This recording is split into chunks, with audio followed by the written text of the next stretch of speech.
ঠিক আছে, তো আমরা আমাদের লেকচার শুরু করি। আজকের লেকচার হচ্ছে বায়োলজি লেকচার 1 অনুজীব ফার্স্ট পেপার। আমাদের টপিকস হচ্ছে ভাইরাস।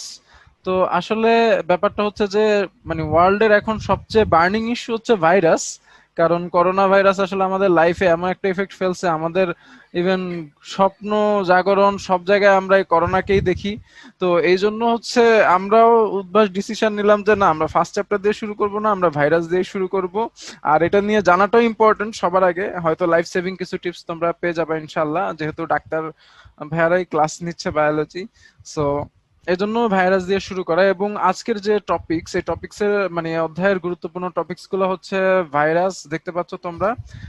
তারপরে ভাইরাসের অর্থনৈতিক গুরুত্ব, ভাইরাস ঘটিত রোগ, ব্যাকটেরিয়া, ব্যাকটেরিয়ার অর্থনৈতিক গুরুত্ব, ম্যালেরিয়া, পরজীবী। এখন আসো আমাদের এখানে যে ভাইরাসের সংজ্ঞাটা দেওয়া আছে।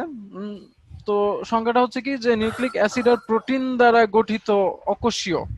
এখন দেখো যে এই যে ভাইরাসের নিউক্লিক অ্যাসিড প্রোটিন দ্বারা গঠিত, এই যে কথাটা আছে এটা হচ্ছে মেইন জিস্ট, এটা এর সংজ্ঞাতেও আসবে। আবার যদি জিজ্ঞেস করা হয় ভাইরাস কি দিয়ে গঠিত, ভাইরাসের গঠন বর্ণনা করো, তখনও তোমাদের এই দুইটা জিনিস মিনিমাম লিখতে হবে, যে নিউক্লিক অ্যাসিড এবং প্রোটিন দ্বারা গঠিত।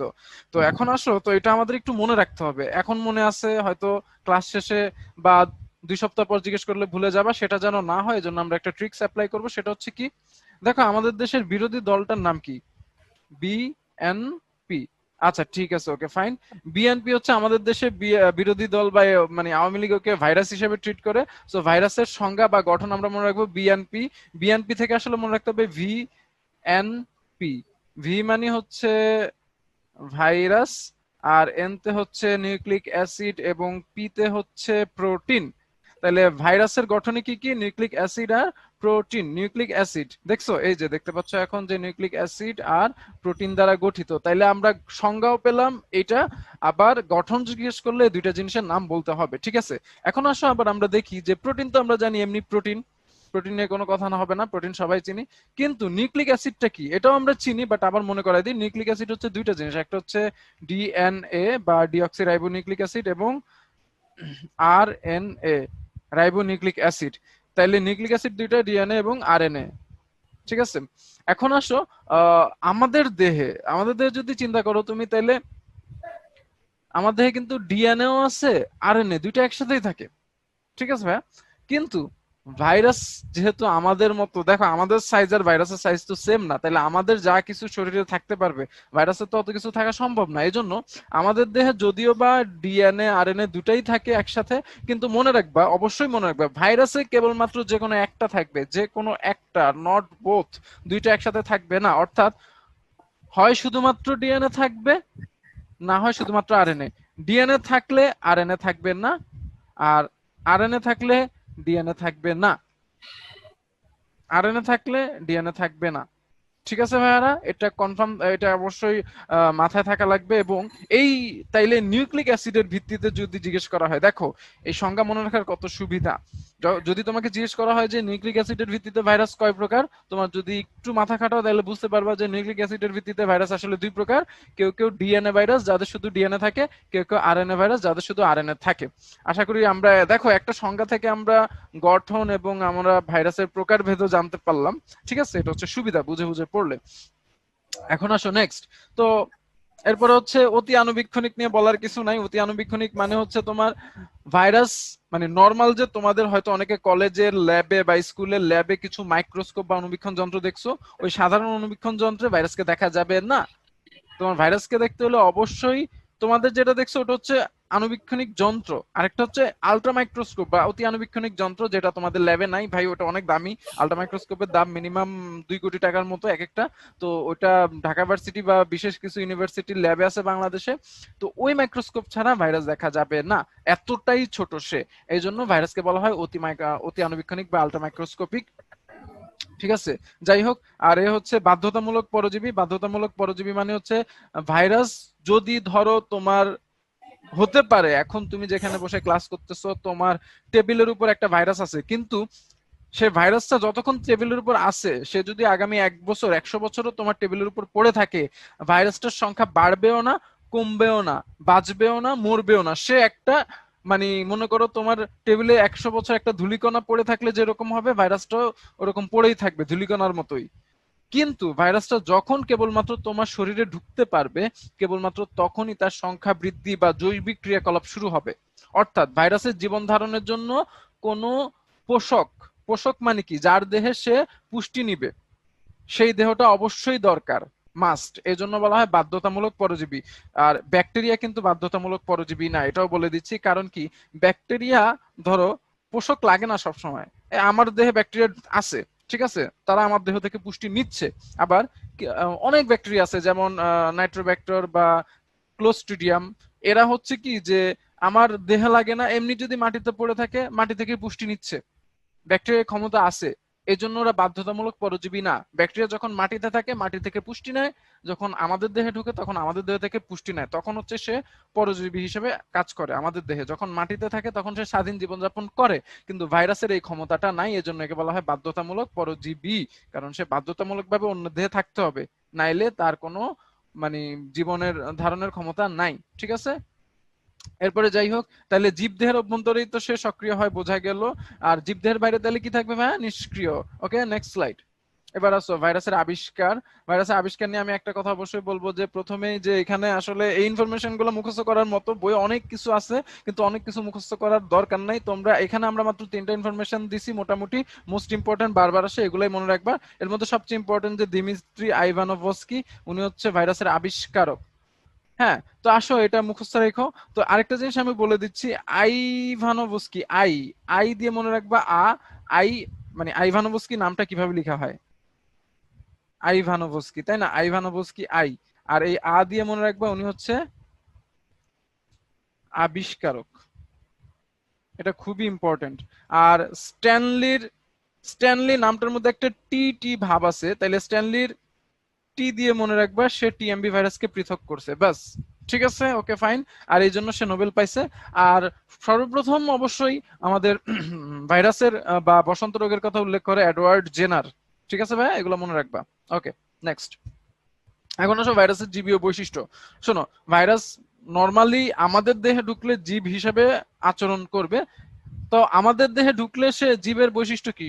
সংখ্যা বৃদ্ধি। বলছিলাম যে মাটিতে পড়ে থাকলে তার কোনো সংখ্যা বৃদ্ধি হবে না, জীবের কার্যকলাপ দেখা যাবে না। কিন্তু আমাদের দেহে যখন ঢুকবে তখন সে আমাদের দেহ থেকে পুষ্টি নিয়ে সংখ্যা বৃদ্ধি করতে পারবে। এবং দেখো ভাইয়া কি মজা, যে আমরা যদি ওই যে সংখ্যাটা মনে রাখি, তাহলে জীব বৈশিষ্ট্য একটা পয়েন্ট আমরা পারবো, যে সেটা হচ্ছে গাঠনিক ভাবে সে কি দিয়ে তৈরি? ডিএনএ এবং আরএনএ বা নিউক্লিক অ্যাসিড দিয়ে তৈরি। এরপর আসো ভাইরাস সুনির্দিষ্ট বাধ্যতামূলক পরজীবী, এটা আমরা জানি। এবং আসো নেক্সট, যে মিউটেশন, প্রকরণ, জিনগত পুনর্বিন্যাস, তিনটা জিনিসের মানে একই। যে এর যে এই যে ডিএনএ ভাইরাস, মানে এর যে জেনেটিক বস্তু বা নিউক্লিক অ্যাসিড ডিএনএ বা আরএনএ আছে, এগুলা কিন্তু পরিবর্তনশীল। ভাইরাস চাইলেই সেগুলোর পরিবর্তন করতে পারে, ঠিক আছে। তো এই যে জিনগত পরিবর্তন, সেটা যদি অল্প মাত্রায় হয় সেটা হচ্ছে প্রকরণ। আর অল্প মাত্রায় এই ডিএনএ বা আরএনএ পরিবর্তন করে তার বিভিন্ন প্রকারভেদ বা প্রকরণ তৈরি হয়, এবং সেটাকে বলা হয় জিনগত পুনর্বিন্যাস। এবং এই পুনর্বিন্যাসের শেষ ধাপ হচ্ছে ভাইরাসের আমূল পরিবর্তন বা মিউটেশন। এটা কখন করে? আসো মিউটেশনের ব্যাপারে আমি তোমাদের বলে দিচ্ছি, যে এই ফাইনালি দেখো, মানে প্রথমে ডিএনএ পরিবর্তন হলে হয় প্রকরণ, প্রকরণের পরে সেটাই হচ্ছে জিনগত পুনর্বিন্যাস করে মিউটেশন হয়, ঠিক আছে। তাহলে প্রকরণের পরে জিনগত পুনর্বিন্যাস করে মিউটেশন। আর মিউটেশনের ফলাফল কি? শোনো ভাইয়া, অনেকবার শুনছো যে ভাইরাসের, করোনা ভাইরাসের ভ্যাকসিন তৈরি হয়েছে, এরকম শুনছো। কিন্তু কয়দিন পরে শুনলে কি ভাইরাসের ভ্যাকসিনটা আর কাজ করতেছে না। শোনো, বিশ্বের কিন্তু এখন সবগুলো দেশই করোনা ভাইরাসের ভ্যাকসিন আবিষ্কারের জন্য মানে কাজ করতেছে। জার্মানির মতো কান্ট্রি একবার ঘোষণা দিছিল শুরুতে সবার আগে যে তারা ভ্যাকসিনে প্রায় সফল। চীন ঘোষণা দিছিল, ইংল্যান্ড ঘোষণা দিছিল, আমেরিকা ঘোষণা দিছিল, কিন্তু কেউই ফাইনালি অফিসিয়ালি লঞ্চ করতে পারে নাই কোনো ভ্যাকসিন। এটার একমাত্র কারণ, তারা করোনা ভাইরাসের গঠন অনুযায়ী যে ভ্যাকসিনটা ক্রিয়েট করে, করোনা ভাইরাস দুষ্টামি করে, সাথে সাথে সে তার এই যে ডিএনএ মিউটেশন বা ডিএনএ পরিবর্তন করে ফেলে। এর ফলে ওই আগের যে ডিএনএ অনুযায়ী ভ্যাকসিন তৈরি করা হয়েছিল সেটা আর কাজ করে না। এর জন্য ডিএনএ মিউটেশনের জন্য কি তৈরি করা যায় না? ভ্যাকসিন তৈরি কি হয়, করা যায় না তা না, কঠিন হয়। ঠিক আছে ভাইরা, ওকে নেক্সট। জড় রাসায়নিক বৈশিষ্ট্য এগুলো আসলে কিছুই না। সে যখন মাটিতে পড়ে থাকবে বা জীবদেহের বাইরে থাকবে তখন তো পুষ্টি নিতে পারবে না, তখন সে কোনো কার্যকলাপ করতে পারবে না। এগুলাই যেমন জীবদেহের বাইরে স্বাধীনভাবে প্রজনন করতে সক্ষম নয়, আর হচ্ছে ব্যাকটেরিয়া রোধক ফিল্টারযোগ্য নয়, কারণ ভাইরাসের সাইজটা এতটাই ছোট, যেই ফিল্টার দিয়ে ব্যাকটেরিয়া আটকে যাবে ভাইরাস কিন্তু সেটা দিয়ে আটকাবে না। ঠিক আছে, সে সেখানে ফিল্টার হয়ে যাবে এজন্য, কারণ ভাইরাস অতি আণুবীক্ষণিক। ঠিক আছে, এরপর আসো ভাইরাসকে সেন্ট্রিফিউজ ব্যাপন তলানিকরণ করা যায়। সেন্ট্রিফিউজ মানে কি, শোনো, ওই যে করোনা টেস্ট করে না, টেস্ট করার সময় যেটা হয় যে গলা থেকে কিন্তু স্যাম্পল নেয়। ওই স্যাম্পল যখন নেওয়া হয় বা নাক থেকে যখন স্যাম্পল নেয়, মানে কফ জাতীয় বা এখান থেকে মিউকাস জাতীয় কিছু নেয়, তরল নেয়, ওইখানে কিন্তু অনেক কিছু থাকে, ভাইরাসের সাথে ব্যাকটেরিয়া বা অন্যান্য অনেকেই থাকে। ওগুলা থেকে ওই মেশিনে ঘুরিয়ে আলাদা করা হয় ভাইরাসটাকে।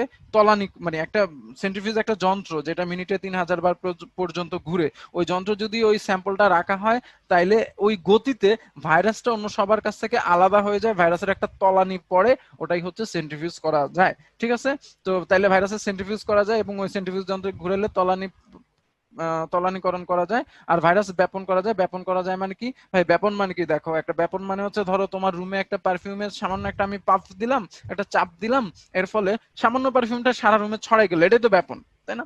ঠিক তেমনি রুমের এক কোনায় যদি কেউ একটা হাঁচি দেয়, এখন আল্লাহ মাফ করুক, তাহলে করোনা কি পুরো রুমে ছড়াবে না? ওটাই হচ্ছে ব্যাপন। ঠিক আছে, বাস ভাইরাসের দৈহিক বৃদ্ধি নেই, এটা কখন আমাদের দেহে না, মাটিতে পড়ে থাকলে তখন দৈহিক বৃদ্ধি নাই। আর শোনো, ভাইরাস কিন্তু অ্যাসিড ক্ষার লবণ প্রতিরোধে সক্ষম মোটামুটি, আর অ্যান্টিবায়োটিক এদের দেহে কোনো প্রতিরোধ সৃষ্টি করতে পারে না। ঠিক আছে, অ্যান্টিবায়োটিক যদি কাজ করতো তাহলে তোর আমাদের মার্কেটে কিন্তু হাজার হাজার লাখ লাখ অ্যান্টিবায়োটিক আছে, ওগুলা দিয়েই করোনার চিকিৎসা হয়ে যেত। বুঝতে পারছো? এই জন্য অ্যান্টিবায়োটিক যেহেতু ওর দেহে কিছু করতে পারে না, এই জন্যই তো আমরা করোনার জন্য কোনো ওষুধ দিতে পারতেছি না। ঠিক আছে, ওকে ফাইন। এবার আসে ভাইরাসের গঠন। ওই যে বলছিলাম সংজ্ঞায় যে কি, ভিএনপি, বিএনপি থেকে ভিএনপি, এন থেকে কি, এই যে নিউক্লিক অ্যাসিড, পিতে কি, প্রোটিন, দুইটা জিনিস আমরা পেয়ে গেলাম। এখন আসো, সব ভাইরাসে মনে রাখবে এই দুইটা জিনিসই থাকে, নিউক্লিক অ্যাসিড আর প্রোটিন। কিন্তু কিছু কিছু ভাইরাসে এক্সট্রা একটা জিনিস থাকে, সবার থাকে না, বহিস্থ আবরণ। কোন কোন ভাইরাসে? দুইটা ভাইরাসের নাম আপাতত বলে দিই। একটা হচ্ছে আমাদের আরেকটা সময় বিশ্বকাপানো এইচআইভি, তারও বহিস্থ আবরণ থাকে। এখনকার বিশ্বকাপানো হচ্ছে আপাতত আমরা জানি যে করোনা ভাইরাস হিসেবে আমরা যাকে চিনি, আপাতত করোনাই লিখলাম।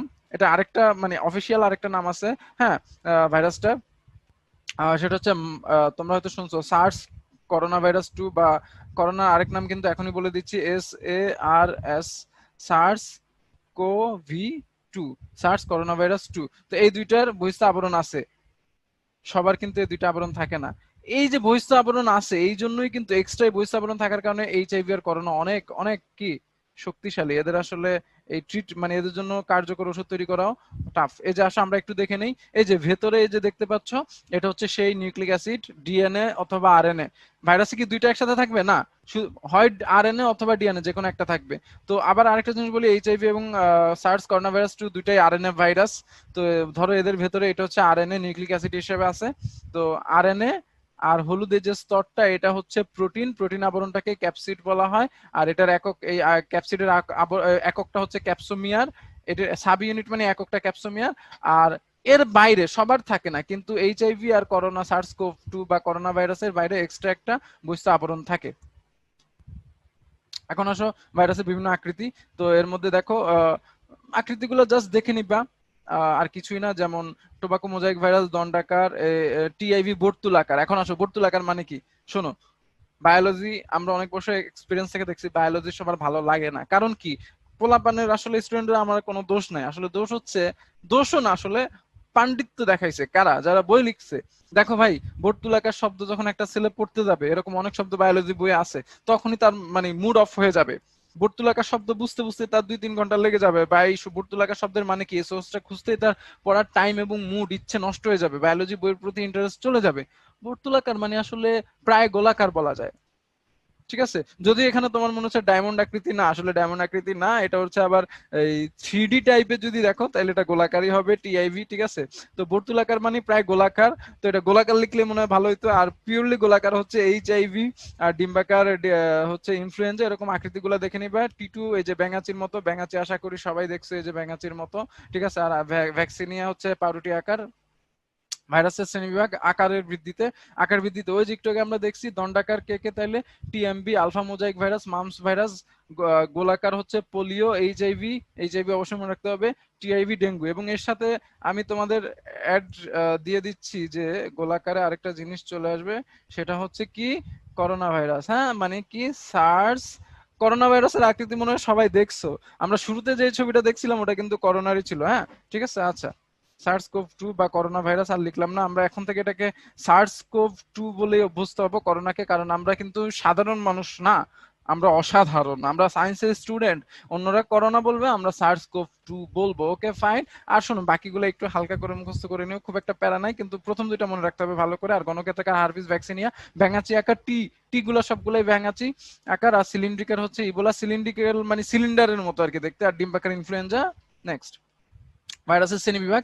ভাইরাসের শ্রেণীবিভাগ ডিএনএ আরএনএ ভাইরাস। শোনো, ডিএনএ ভাইরাস মানে এটা শুরুতেই বলছিলাম, ওই যে হ্যাঁ নিউক্লিক অ্যাসিড হয় ডিএনএ থাকবে নাহলে আরএনএ থাকবে, যাদের শুধু ডিএনএ থাকবে তারা ডিএনএ ভাইরাস, যাদের শুধু আরএনএ থাকবে তারা আরএনএ ভাইরাস। এখন আসো, এই যে ডিএনএ ভাইরাস, এই যে কতগুলা ভাইরাসের নাম, এগুলা মনে রাখতে হবে তাই না? আসো তোমাদের একটা ম্যাজিক দেখাই। এই যে ডিএনএ ভাইরাস মনে রাখার ছন্দ, ব্যাস হয়ে গেল। কি টিপুর ভাই টিটু ভ্যানিলা হতে ফ্রান্সে এলো। টিপু নাই মানে টিআইভি, ভাই মানে ভ্যারিওলা, ভালো করে দেখো এগুলা কাজে লাগবে। টিটু মানে টিটু, ভ্যানিলা মানে কি ভ্যাকসিনিয়া, ভাই মানে ভ্যারিওলা, হতে মানে কি হারপিস এবং হেপাটাইটিস বি, ফ্রান্সে ফুলকপি মোজাইক, এলো এডিনো ভাইরাস। ঠিক আছে, তাহলে এই ভাইরাসগুলোর নাম মনে রাখো। এখন বলতে পারো ভাইয়া যে ডিএনএ ভাইরাসের জন্য না হয় একটা ট্রিক্স দিলেন, আরএনএ ভাইরাসের ট্রিক্সটা কোথায় পাবো? শোনো, আরএনএ ভাইরাসের ট্রিক্সটা দরকার নাই, বিকজ আমরা এক ঢিলে দুই পাখি মারবো। অর্থাৎ ডিএনএ ভাইরাসের যে ট্রিক্স শিখলাম এগুলার বাদে বাকি যেগুলো আসবে সেগুলো আরএনএ ভাইরাস। তুমি খালি হালকা করে নাম দেখবা, আর আরএনএ ভাইরাসের নামগুলো অবশ্যই একবার দেখে নিবা, কিন্তু মনে রাখবা এটা ডিএনএ ভাইরাস গুলোর নাম। তাহলে এক ঢিলে দুই পাখি, ঠিক আছে? তাহলে মাথার ব্রেন বেশি খরচ করতে হবে না। এরপর আসলে নেক্সট আমরা আবরণ। আবার বহিস্থ আবরণ অনুসারে দুই প্রকার, আবরণবিহীন, আবরণযুক্ত।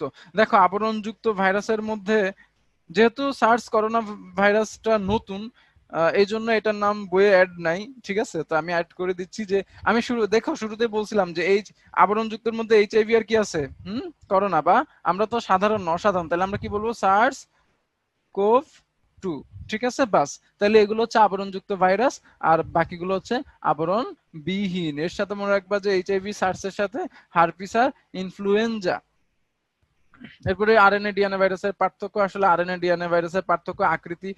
আরএনএ গুলা ইউজুয়ালি দণ্ডাকার, আর ডিএনএ ভাইরাস গুলা গোলাকার আর হচ্ছে বা ব্যাঙাচি। এরপরে আরএনএ ভাইরাস তো আসলে নিউক্লিক অ্যাসিড বোঝাই যায়, আরএনএ এটা থাকবে ডিএনএ।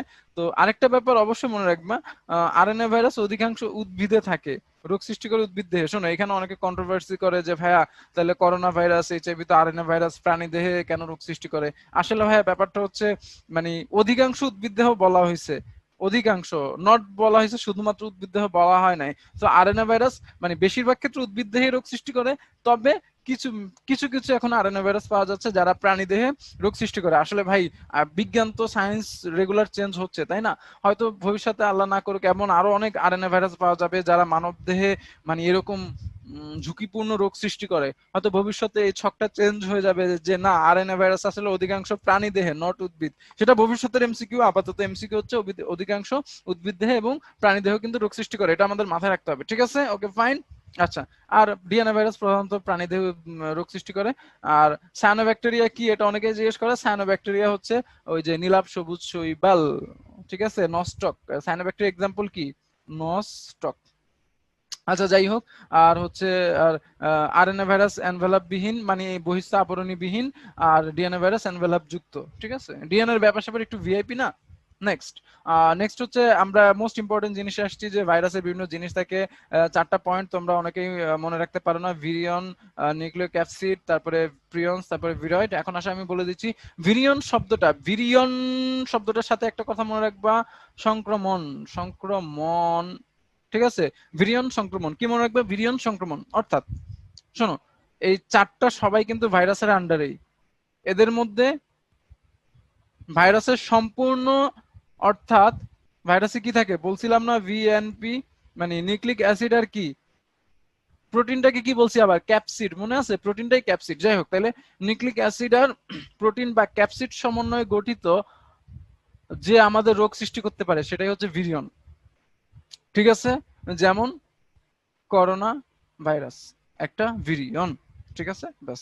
আর নিউক্লিয়ক অ্যাসিড, নিউক্লিয় ন দিয়ে মনে রাখবা না, কি না, শোনো, ভিরিয়নটা কিন্তু সংক্রমণ করতে পারে, রোগ সৃষ্টি করতে পারে, কিন্তু নিউক্লিয় ক্যাপসিড যেটা ভাইরাসের একটা প্রকারভেদ আছে, কিছু কিছু আছে যারা শুধু ভাইরাসের মতো গঠন কিন্তু রোগ সৃষ্টি করে না। তাহলে নিউক্লিয় ন দিয়ে মনে রাখবা না, কি না, তারা রোগ সৃষ্টি করতে পারে না, অর্থাৎ সংক্রমণক্ষম নয়। একদম সহজ হয়ে গেল, তাই না ব্যাপারটা, মনে থাকবে তো? আচ্ছা, আর প্রিয়ন্স আরো মজার জিনিস, প্রিয়ন্সের প্র দিয়ে কি মনে রাখবা, এটা আসলে প্রোটিন। তাহলে রোগ সৃষ্টিকারী প্রোটিনকে বলা হয় প্রিয়ন। তাহলে প্রিয়নস কি মনে রাখবা, প্রোটিন, এটাই এনাফ, এটা লিখলে এনাফ, রোগ সৃষ্টিকারী প্রোটিন। ঠিক আছে, আর এটা কি কি রোগ সৃষ্টি করে, kuru, Creutzfeldt, mad cow. Kuru, Creutzfeldt, mad cow আসলে তিনটা একই জাতীয় রোগ। এগুলো আসলে আমাদের দেশে অ্যাভেলেবেল না, আমি বলে দিচ্ছি, এগুলো সব পাপুয়া নিউগিনি অঞ্চলে অ্যাভেলেবেল রোগ। তো এখানে কি হয়, এই রোগগুলো হচ্ছে এরকম যে ওইসব অঞ্চলে আসলে এই রোগগুলো প্রধানত ভেড়া ছাগলের, মানে আমাদের যে গৃহপালিত পশু, আমাদের না, ওদের গৃহপালিত পশুদের হয়, পাপুয়া নিউগিনির লোকদের গৃহপালিত পশুর আসলে ওদের মেন টেন্ডেন্সি করে হচ্ছে কাঁচা ব্রেনটা খেয়ে ফেলে, জানোই তো ওদের অনেক ট্রেডিশন থাকে। তো কাঁচা ব্রেন খেয়ে ফেলতো ওরা, তো কাঁচা ব্রেনের সাথে ওদের শরীরে একটা প্রোটিন ঢুকে যাইতো, ওই প্রোটিনটা ঢুকে হচ্ছে, বোঝো না, কাঁচা ব্রেন খাইছে একটা ভেড়া ছাগলের, ওদের অভিশাপ লাগবে না? ওই অভিশাপেই হচ্ছে, যাই হোক, ওটা আসলে অভিশাপ না, ওটা আসলে একটা ট্রেন্ড, যে কাঁচা খাইছে যেহেতু, গরম করে খাইলে কিন্তু ভাইরাস মরে যাইতো।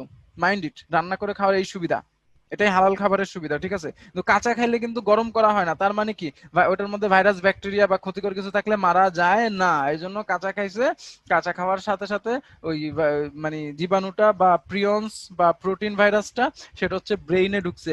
ব্রেইনে ঢুকলে কি হবে, উল্টাপাল্টা বিহেভ করবে, পাগলের মতো হাত পা ছুড়বে। এরপরে হচ্ছে, যেহেতু ব্রেনে অ্যাটাক করছে, আস্তে আস্তে পাগল হবে এবং অতিরিক্ত হাসাহাসি করে। এবং এই রোগের একটা মজার ব্যাপার হচ্ছে যে শুধুই হাসে, খালি হাসে, এই জন্য এই রোগগুলার আলটিমেট হচ্ছে ম্যাড কাউ বলা হয়। কুরুর আরেক নাম কিন্তু LAUGHING, কি, লাফিং, লাফিং সিকনেস। ঠিক আছে, ব্যাস।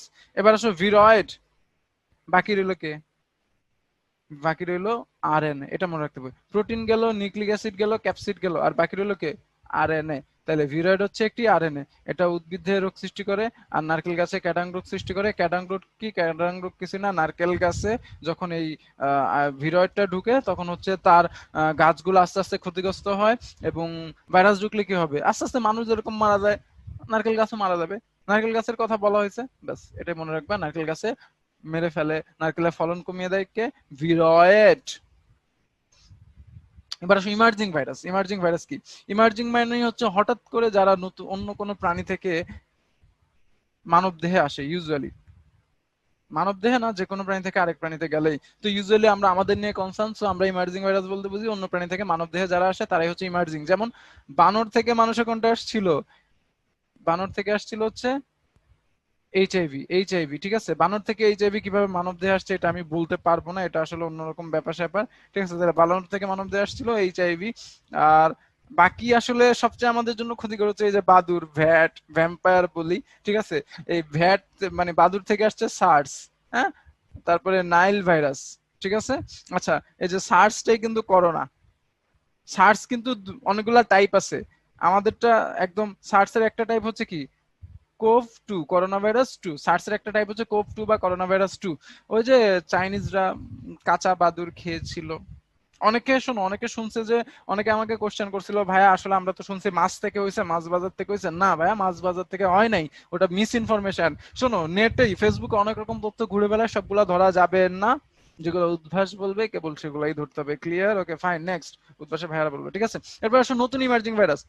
নতুন ইমার্জিং ভাইরাস মানে কি, নতুন যেটা অন্য প্রাণী থেকে মানুষে ঢুকছে, হ্যাঁ, সেটা হচ্ছে কি, করোনা। করোনার আমরা এখন কি নাম জানি, সার্স করোনা ভাইরাস টু। তাহলে ভাইরাসটার নাম কি, সার্স করোনা ভাইরাস টু। ঠিক আছে, আচ্ছা, এরপরে তাহলে ভাইরাসটির নাম সার্স করোনা ভাইরাস টু। আর যদি রোগ বলা হয় তখন বলবা কোভিড-19। আমরা কোভিড-19 এর সাথে বেশি পরিচিত। ঠিক আছে, তো কোভিড-19 হচ্ছে রোগ, আর ভাইরাসটার নাম কি, ভাইরাসটার নাম হচ্ছে সার্স করোনা ভাইরাস টু। এখন যদি তোমার পরীক্ষায় কোশ্চেন করা হয় মানব দেহে যে নতুন রোগ নতুন যে ভাইরাস ঘটিত রোগ পাওয়া গেছে সেটার নাম কি, তখন তুমি কি কোভিড-19 দাগাবা নাকি সার্স করোনাভাইরাস 2 দাগাবা? যদি জিজ্ঞেস করা হয় ভাইরাসটার নাম কি, তখন এটা দাগাবা। মনে রাখো অপশনে কিন্তু দুটাই থাকবে। যখন জিজ্ঞেস করা হবে ভাইরাসটার নাম কি, তখন সার্স করোনাভাইরাস 2। আর যখন জিজ্ঞেস করা হবে রোগটার নাম কি, রোগের নাম কি, তখন দাগাবা কোভিড-19। অপশনে দুইটাই থাকবে। রোগ বললে কোভিড-19 আর ভাইরাসের নাম জিজ্ঞেস করলে SARS coronavirus 2। Clear? Okay fine. আর অবশ্যই জানতে হবে, আমরা তো জানি এখন, আমি বলে দিছি না আগে যে এটা আরএনএ ভাইরাস। আর এটা কোথায় আক্রমণ করে? শ্বাসকষ্টে, মানে কি শ্বসনতন্ত্রে। আর এটা মহামারীর রূপ নিয়েছে। নেক্সট হচ্ছে টিটু ব্যাকটেরিয়াফাজ, আমাদের অতি পরিচিত টিটু ভাই, টিটু ভাইরাস। ঠিক আছে, তো টিটু ব্যাকটেরিয়াফাজ কেন বলা হয়? এই ফাজ মানে হচ্ছে যে খেয়ে ফেলে কাউকে। সিম্পলি ফাজ মানে কি, যে কাউকে খেয়ে ফেলে। কাকে খেয়ে ফেলে? ব্যাকটেরিয়া। মানে কি এখন তাহলে ব্যাকটেরিয়াকে খায়। তাহলে টিটু ভাইরাসটা কাকে খায়? ব্যাকটেরিয়াকে খেয়ে ফেলে, এই জন্য এটার নাম টিটু ব্যাকটেরিওফাজ। এখন আসো, এর দেহকে দুইটা প্রধান অংশে ভাগ করা যায়। এটা হচ্ছে মাথা, এই যে ষড়ভুজাকৃতির, আমি ষড়ভুজ বানাই দেওয়ার ট্রাই করতেছি, ষড়ভুজাকৃতির। হ্যাঁ, আর এর ভেতরে একটা কি থাকে? Nucleic acid. এবং টিটু ভাইরাস, তোমরা যদি আমাদের শুরুর সংজ্ঞাটা দেখো তাহলে দেখবা টিটু ডিএনএ না আরএনএ ভাইরাস। আমি দেখাই দিচ্ছি একবার আবার ফার্স্ট। দেখো ডিএনএ এর মধ্যে কার নাম আছে? টিটুর নাম আছে। তাইলে এটা কি ভাইরাস? DNA virus. তাইলে দেখো ওই গঠন সব মনে রাখলে কিন্তু আন্দাজ এমনি পারবা। তাহলে এর ভেতরে ভেতরে একটা দ্বিসূত্র কি থাকবে? ডিএনএ, তাই না? ভাইরাসের নিউক্লিক অ্যাসিড গেল, ডিএনএটা একটা নিউক্লিক অ্যাসিড। তাহলে আর বাকি কি? এই পুরোটা হচ্ছে প্রোটিন বা কি ক্যাপসিড। ঠিক আছে, এই এই যে এটা প্রোটিনের তৈরি। এই যে এটা মাথা, এটা হচ্ছে মাথা প্রোটিনের তৈরি, লেজটাও প্রোটিনের তৈরি। ঠিক আছে, আর মনে রাখবা এই যে মাথার যে ডিএনএ, এই ডিএনএ তে কয়টা জিন আছে? 150টা জিন। এই যে 150টি জিন, এটা মোস্ট ইম্পর্টেন্ট। আর দৈর্ঘ্য প্রস্থ উচ্চতা, ভাই এগুলা শুধু শুধু বই অনেক দৈর্ঘ্য প্রস্থ উচ্চতা আছে, আপাতত দরকার নাই। খুব কিউরিওসিটি থাকলে পরে পড়ো, কিন্তু জিনটা অবশ্যই ভোলা যাবে না, এটা হচ্ছে কথা। এটা না ভুলে বাকি দৈর্ঘ্য প্রস্থ মনে রাখলে রাখো। নেক্সট হচ্ছে ভাইরাসের সংখ্যা বৃদ্ধি বা বংশবৃদ্ধি। এই যে টিটু, এই যে এটাকে দেখতে পাচ্ছি, ও কিন্তু কাকে খায় বলছি? ব্যাকটেরিয়া ফাজ। মানে কি? ব্যাকটেরিয়ার দেহকে খায়। শোনো, টিটু ব্যাকটেরিয়া ফাজকে শুধু ফাজ নামেও ডাকা হয়, এটা মনে রাখতে হবে। হ্যাঁ, শর্টকাট আর কি। আমরা যেমন ফেসবুককে এফবি ডাকি, টিটু ব্যাকটেরিয়া ফাজকেও কি ডাকা হয়? ফাজ নামে। তো এখন আসো, এই যে টিটু ব্যাকটেরিয়া ফাজ ভাইরাসের সংখ্যা বৃদ্ধির ধাপ হচ্ছে কয়টি? মানে সংখ্যা বৃদ্ধির ধাপ হচ্ছে দুইটি, একটা হচ্ছে লাইটিক আর একটা হচ্ছে লাইসোজেনিক। এখন আসলে লাইটিক লাইসোজেনিক অবশ্যই মনে রাখতে হবে, তো আমরা লাইটিক লাইসোজেনিকটা পড়ি। হ্যাঁ, ঠিক আছে ভাইয়ারা। এই যে লাইটিক চক্র, আমি আগে চিত্র দেখে পড়াবো, তারপরে হচ্ছে বাকিটা। এই যে লাইটিক চক্র, দেখো লাইটিক চক্র কি? এই যে এটা হচ্ছে সেই, দেখতে পাচ্ছ সবাই আশা করি, যে এটা হচ্ছে টিটু ব্যাকটেরিওফাজ বা ফাজ ভাইরাসটা। আর এটা হচ্ছে সেই ব্যাকটেরিয়া। কোন ব্যাকটেরিয়া? এ কাকে আক্রমণ করে আমরা দেখছি? ইকোলাই, ইকোলাই, ইশেরিশিয়া কোলাই ব্যাকটেরিয়াকে আক্রমণ করে। তাহলে ইকোলাই ব্যাকটেরিয়া, এটা হচ্ছে সেই ব্যাকটেরিয়া বা ইকোলাই ব্যাকটেরিয়া। আর এটা হচ্ছে টিটু ফাজ ভাইরাসটা। তো প্রথমে কি হয়, যেহেতু টিটু ফাজটা এই ব্যাকটেরিয়াকে খেয়ে ফেলবে, তার মানে আগে তো ব্যাকটেরিয়াকে ধরবে। তাহলে প্রথমে কি হবে? সংযুক্তি। প্রথমে কি হবে? সংযুক্তি হবে। সংযুক্তি হওয়ার পর সে কি করবে? তার ডিএনএটা, দেখো শুধু ডিএনএ ঢুকাইছে, দেখো ভেতরের এই যে ডিএনএটা, এটা ঢুকাইছে, কিন্তু প্রোটিন আবরণটা কিন্তু বাইরে পড়ে রয়েছে। এই যে দেখছো মাথা এখন শূন্য, মাথা থেকে শুধু ডিএনএটা ঢুকাইছে। এখন আসো, এটা কিন্তু ব্যাকটেরিয়ার ডিএনএ। এখন এতক্ষণ এর পাশে কোনো ডিএনএ ছিল না, কিন্তু এখন ব্যাকটেরিয়ার পাশে কার ডিএনএ ঢুকে গেছে? ভাইরাসের ডিএনএটা ঢুকে গেছে। এখন আসো, ভাইরাসের ডিএনএ ব্যাকটেরিয়ার ডিএনএটাকে কি করে দেবে? খণ্ড বিখণ্ড করে দেবে, যেটা ওর কাজ। ওর সব নষ্ট করে ফেলে। হ্যাঁ, ব্যাকটেরিয়ার ডিএনএ খণ্ড খণ্ড করে দিয়ে কি করবে? ব্যাকটেরিয়ার ডিএনএ গুলাকে, এখানে এইটা শুধু ভাইরাসের ডিএনএ, আর এগুলা কি? ব্যাকটেরিয়ার খণ্ডিত ডিএনএ। ব্যাকটেরিয়ার খণ্ডিত ডিএনএ কে অনুলিপন করে, অনুলিপন করে কি হয়? ডিএনএ সংখ্যা বৃদ্ধি করে। তাহলে ভাইরাসের ডিএনএ থেকে, একটা থেকে অনেকগুলা ভাইরাসের ডিএনএ অনুলিপন হবে, হয়েছে। তাহলে তৃতীয় ধাপ কি? অনুলিপন। ঠিক আছে, প্রথম ধাপ ছিল সংযুক্তি, দ্বিতীয় ধাপ ছিল ডিএনএ ঢুকাই দেবে, ডিএনএ প্রবেশ, তৃতীয় ধাপ হচ্ছে কি? অনুলিপন। ঠিক আছে, অনুলিপন করার পর কি হবে? এই যে এই ডিএনএ গুলো দেখা যাচ্ছে, এগুলো হচ্ছে ভাইরাসের ডিএনএ। ঠিক আছে, টিটু ফাজের 4টা ডিএনএ দেখা যাচ্ছে, আসলে 4টা না, 4000ও হইতে পারে। ঠিক আছে, 4000 ডিএনএ তৈরি হলো, এবং 4000 ডিএনএ, শুধু ডিএনএ কি দিয়ে কি ভাইরাস হবে? হবে না। তাহলে কি তৈরি করতে হবে? এই যে বাইরে ছিল প্রোটিন, মাথা আর লেজ, এই যে মাথা লেজ তৈরি হচ্ছে। আর মাথার ভেতর কি এখন কি ঢুকে যাচ্ছে? DNA. And finally complete virus, দেহের বিভিন্ন অংশ কি হবে, সমন্বয় হবে, অ্যাসেম্বলি হবে, সমন্বয় হয়ে সম্পূর্ণ ভাইরাস তৈরি হলো। এরপর কি করবে, ব্যাকটেরিয়ার প্রাচীর বিদীর্ণ করে বের হয়ে যাবে। আমরা দেখি মিলাইনি, এই যে দেখো, এই যে ধাপগুলা, সংযুক্তি, ডিএনএ প্রবেশ, অনুলিপন, দেহ অংশ একত্রিত হওয়া, নতুন ভাইরাস মুক্ত হওয়া। ঠিক আছে, এটা হচ্ছে লাইটিক চক্র আর লাইসোজেনিক চক্র। লাইসোজেনিক চক্রের ব্যাপারে আমি অবশ্যই তোমাদের একটা জিনিস মনে রাখতে বলবো, সেটা হচ্ছে লাইসোজেনিক শব্দটা কি, লাইসোজেনিক, এই যে থেকে মনে রাখবা জোর বাঁধে, কারা জোর বাঁধে, তাই না? শোনো, লাইসোজেনিকে মনে রাখতে হবে জোর বাঁধে, কারণ এই যে লাইটিক আর লাইসোজেনিকের কোনো পার্থক্য না, একটা জায়গায় পার্থক্য। দেখো, ওই প্রথম ধাপের মতো, লাইটিকের মতো, এটা কিন্তু লাইসোজেনিক চক্র, এটা লাইসোজেনিক চক্র। ভাইরাসটা ব্যাকটেরিয়ার সাথে সংযুক্ত হলো, এরপরে দেখো ভাইরাসের দেহটা রয়ে গেছে, শুধু ডিএনএটা ঢুকে গেছে। এটা এটা হচ্ছে ভাইরাসের ডিএনএ, এটা কার ডিএনএ, ব্যাকটেরিয়ার ডিএনএ। ঠিক আছে, এই ধাপে দেখো দুইটা সংযুক্ত হয়ে গেছে। আমি একটু পয়েন্টার দিয়ে দেখাই, তাইলে তোমাদের জন্য সুবিধা হবে। এই যে দেখো, এই ভাইরাসের ডিএনএ, ব্যাকটেরিয়ার ডিএনএ, এই দুইটা এখন কিন্তু দুইটা সংযুক্ত হয়েছে।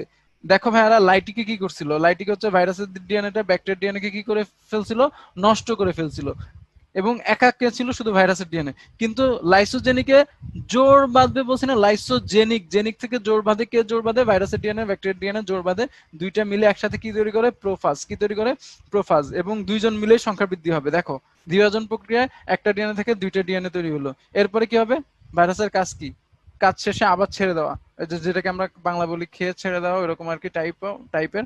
তো হচ্ছে যে এখন আবার ভাইরাস তার ভাইরাসের ডিএনএ কিন্তু ব্যাকটেরিয়ার ডিএনএ কে দিয়ে নিজের সব ডাবল করে নিছে। ঠিক আছে, ডাবল করার পর আবার ব্যাকটেরিয়ার ডিএনএটাকে ছেড়ে নষ্ট করে দেবে আর নিজে মুক্ত হবে। আবার ওই একই রকম, এখানে যেরকম ভাইরাসের ডিএনএর উপর কোট প্রোটিন, মানে ওই প্রোটিন আবরণ, মাথা লেজ তৈরি হয়েছিল, এখানেও সেম মাথা লেজ তৈরি হয়ে ডিএনএটা ভেতরে ঢুকে গেছে, ঢুকে ব্যাকটেরিয়ার প্রাচীরে যে এরকম বিদীর্ণ করে বেরোয় আসছিল, এখানেও ব্যাকটেরিয়ার প্রাচীর বিদীর্ণ হয়ে বেরোয় যাবে। তাহলে দুইটার পার্থক্য কি, পার্থক্য হচ্ছে লাইটিকে শুধুমাত্র ভাইরাসের ডিএনএ থাকে, আর লাইসোজেনিকে জোর বাঁধে, ব্যাস, এনাফ।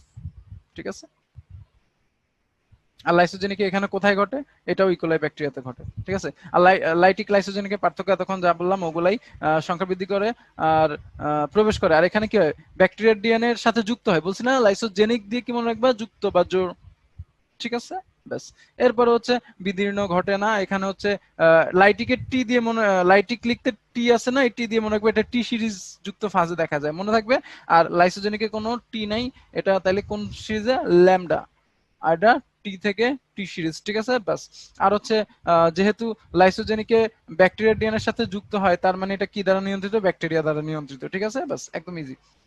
এবার আসো, নিচের কোনটি দিয়ে ভাইরাস গঠিত, আমরা জানি কি দিয়ে, প্রোটিন আর নিউক্লিক অ্যাসিড, তাই না? ঠিক আছে, এখন ভাই পোল কোশ্চেন ওয়ানটা দিয়ে দেন আমাদের, কোনটি ডিএনএ ভাইরাস, অ্যান্সার করো, পড়াইছিলাম। Pole pole one.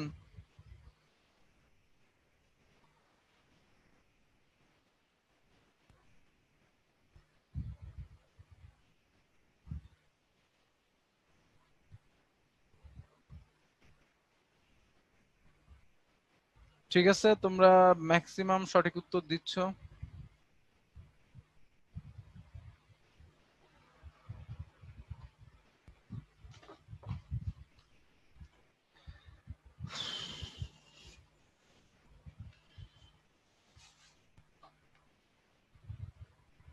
আচ্ছা ঠিক আছে, তোমাদের পোল শেষ, এখন আমি বলে দিচ্ছি সঠিক উত্তর।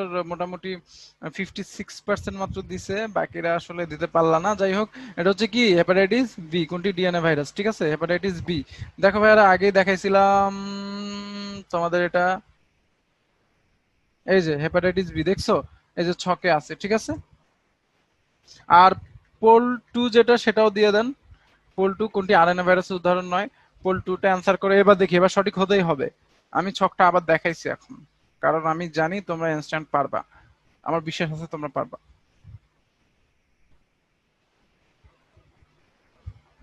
ঠিক আছে, শুরুর দিকে কিন্তু 80%-এর মতো সঠিক অ্যান্সার পারে, শেষে কমে যায় কেন আমি বুঝলাম না।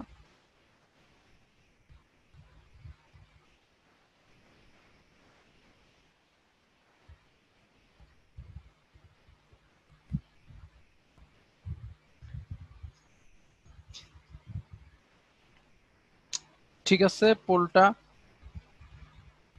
আমাদের 60% আমরা অ্যান্সার পেয়ে গেছি। তো এই যে দেখো, কোনটি আরএনএ ভাইরাসের উদাহরণ নয়? ভ্যারিওলা, ওই ছকে আছে, ভ্যারিওলার নাম আছে। ঠিক আছে, সঠিক অ্যান্সার দাগাই দিলাম, তোমরা পেয়ে যাবা।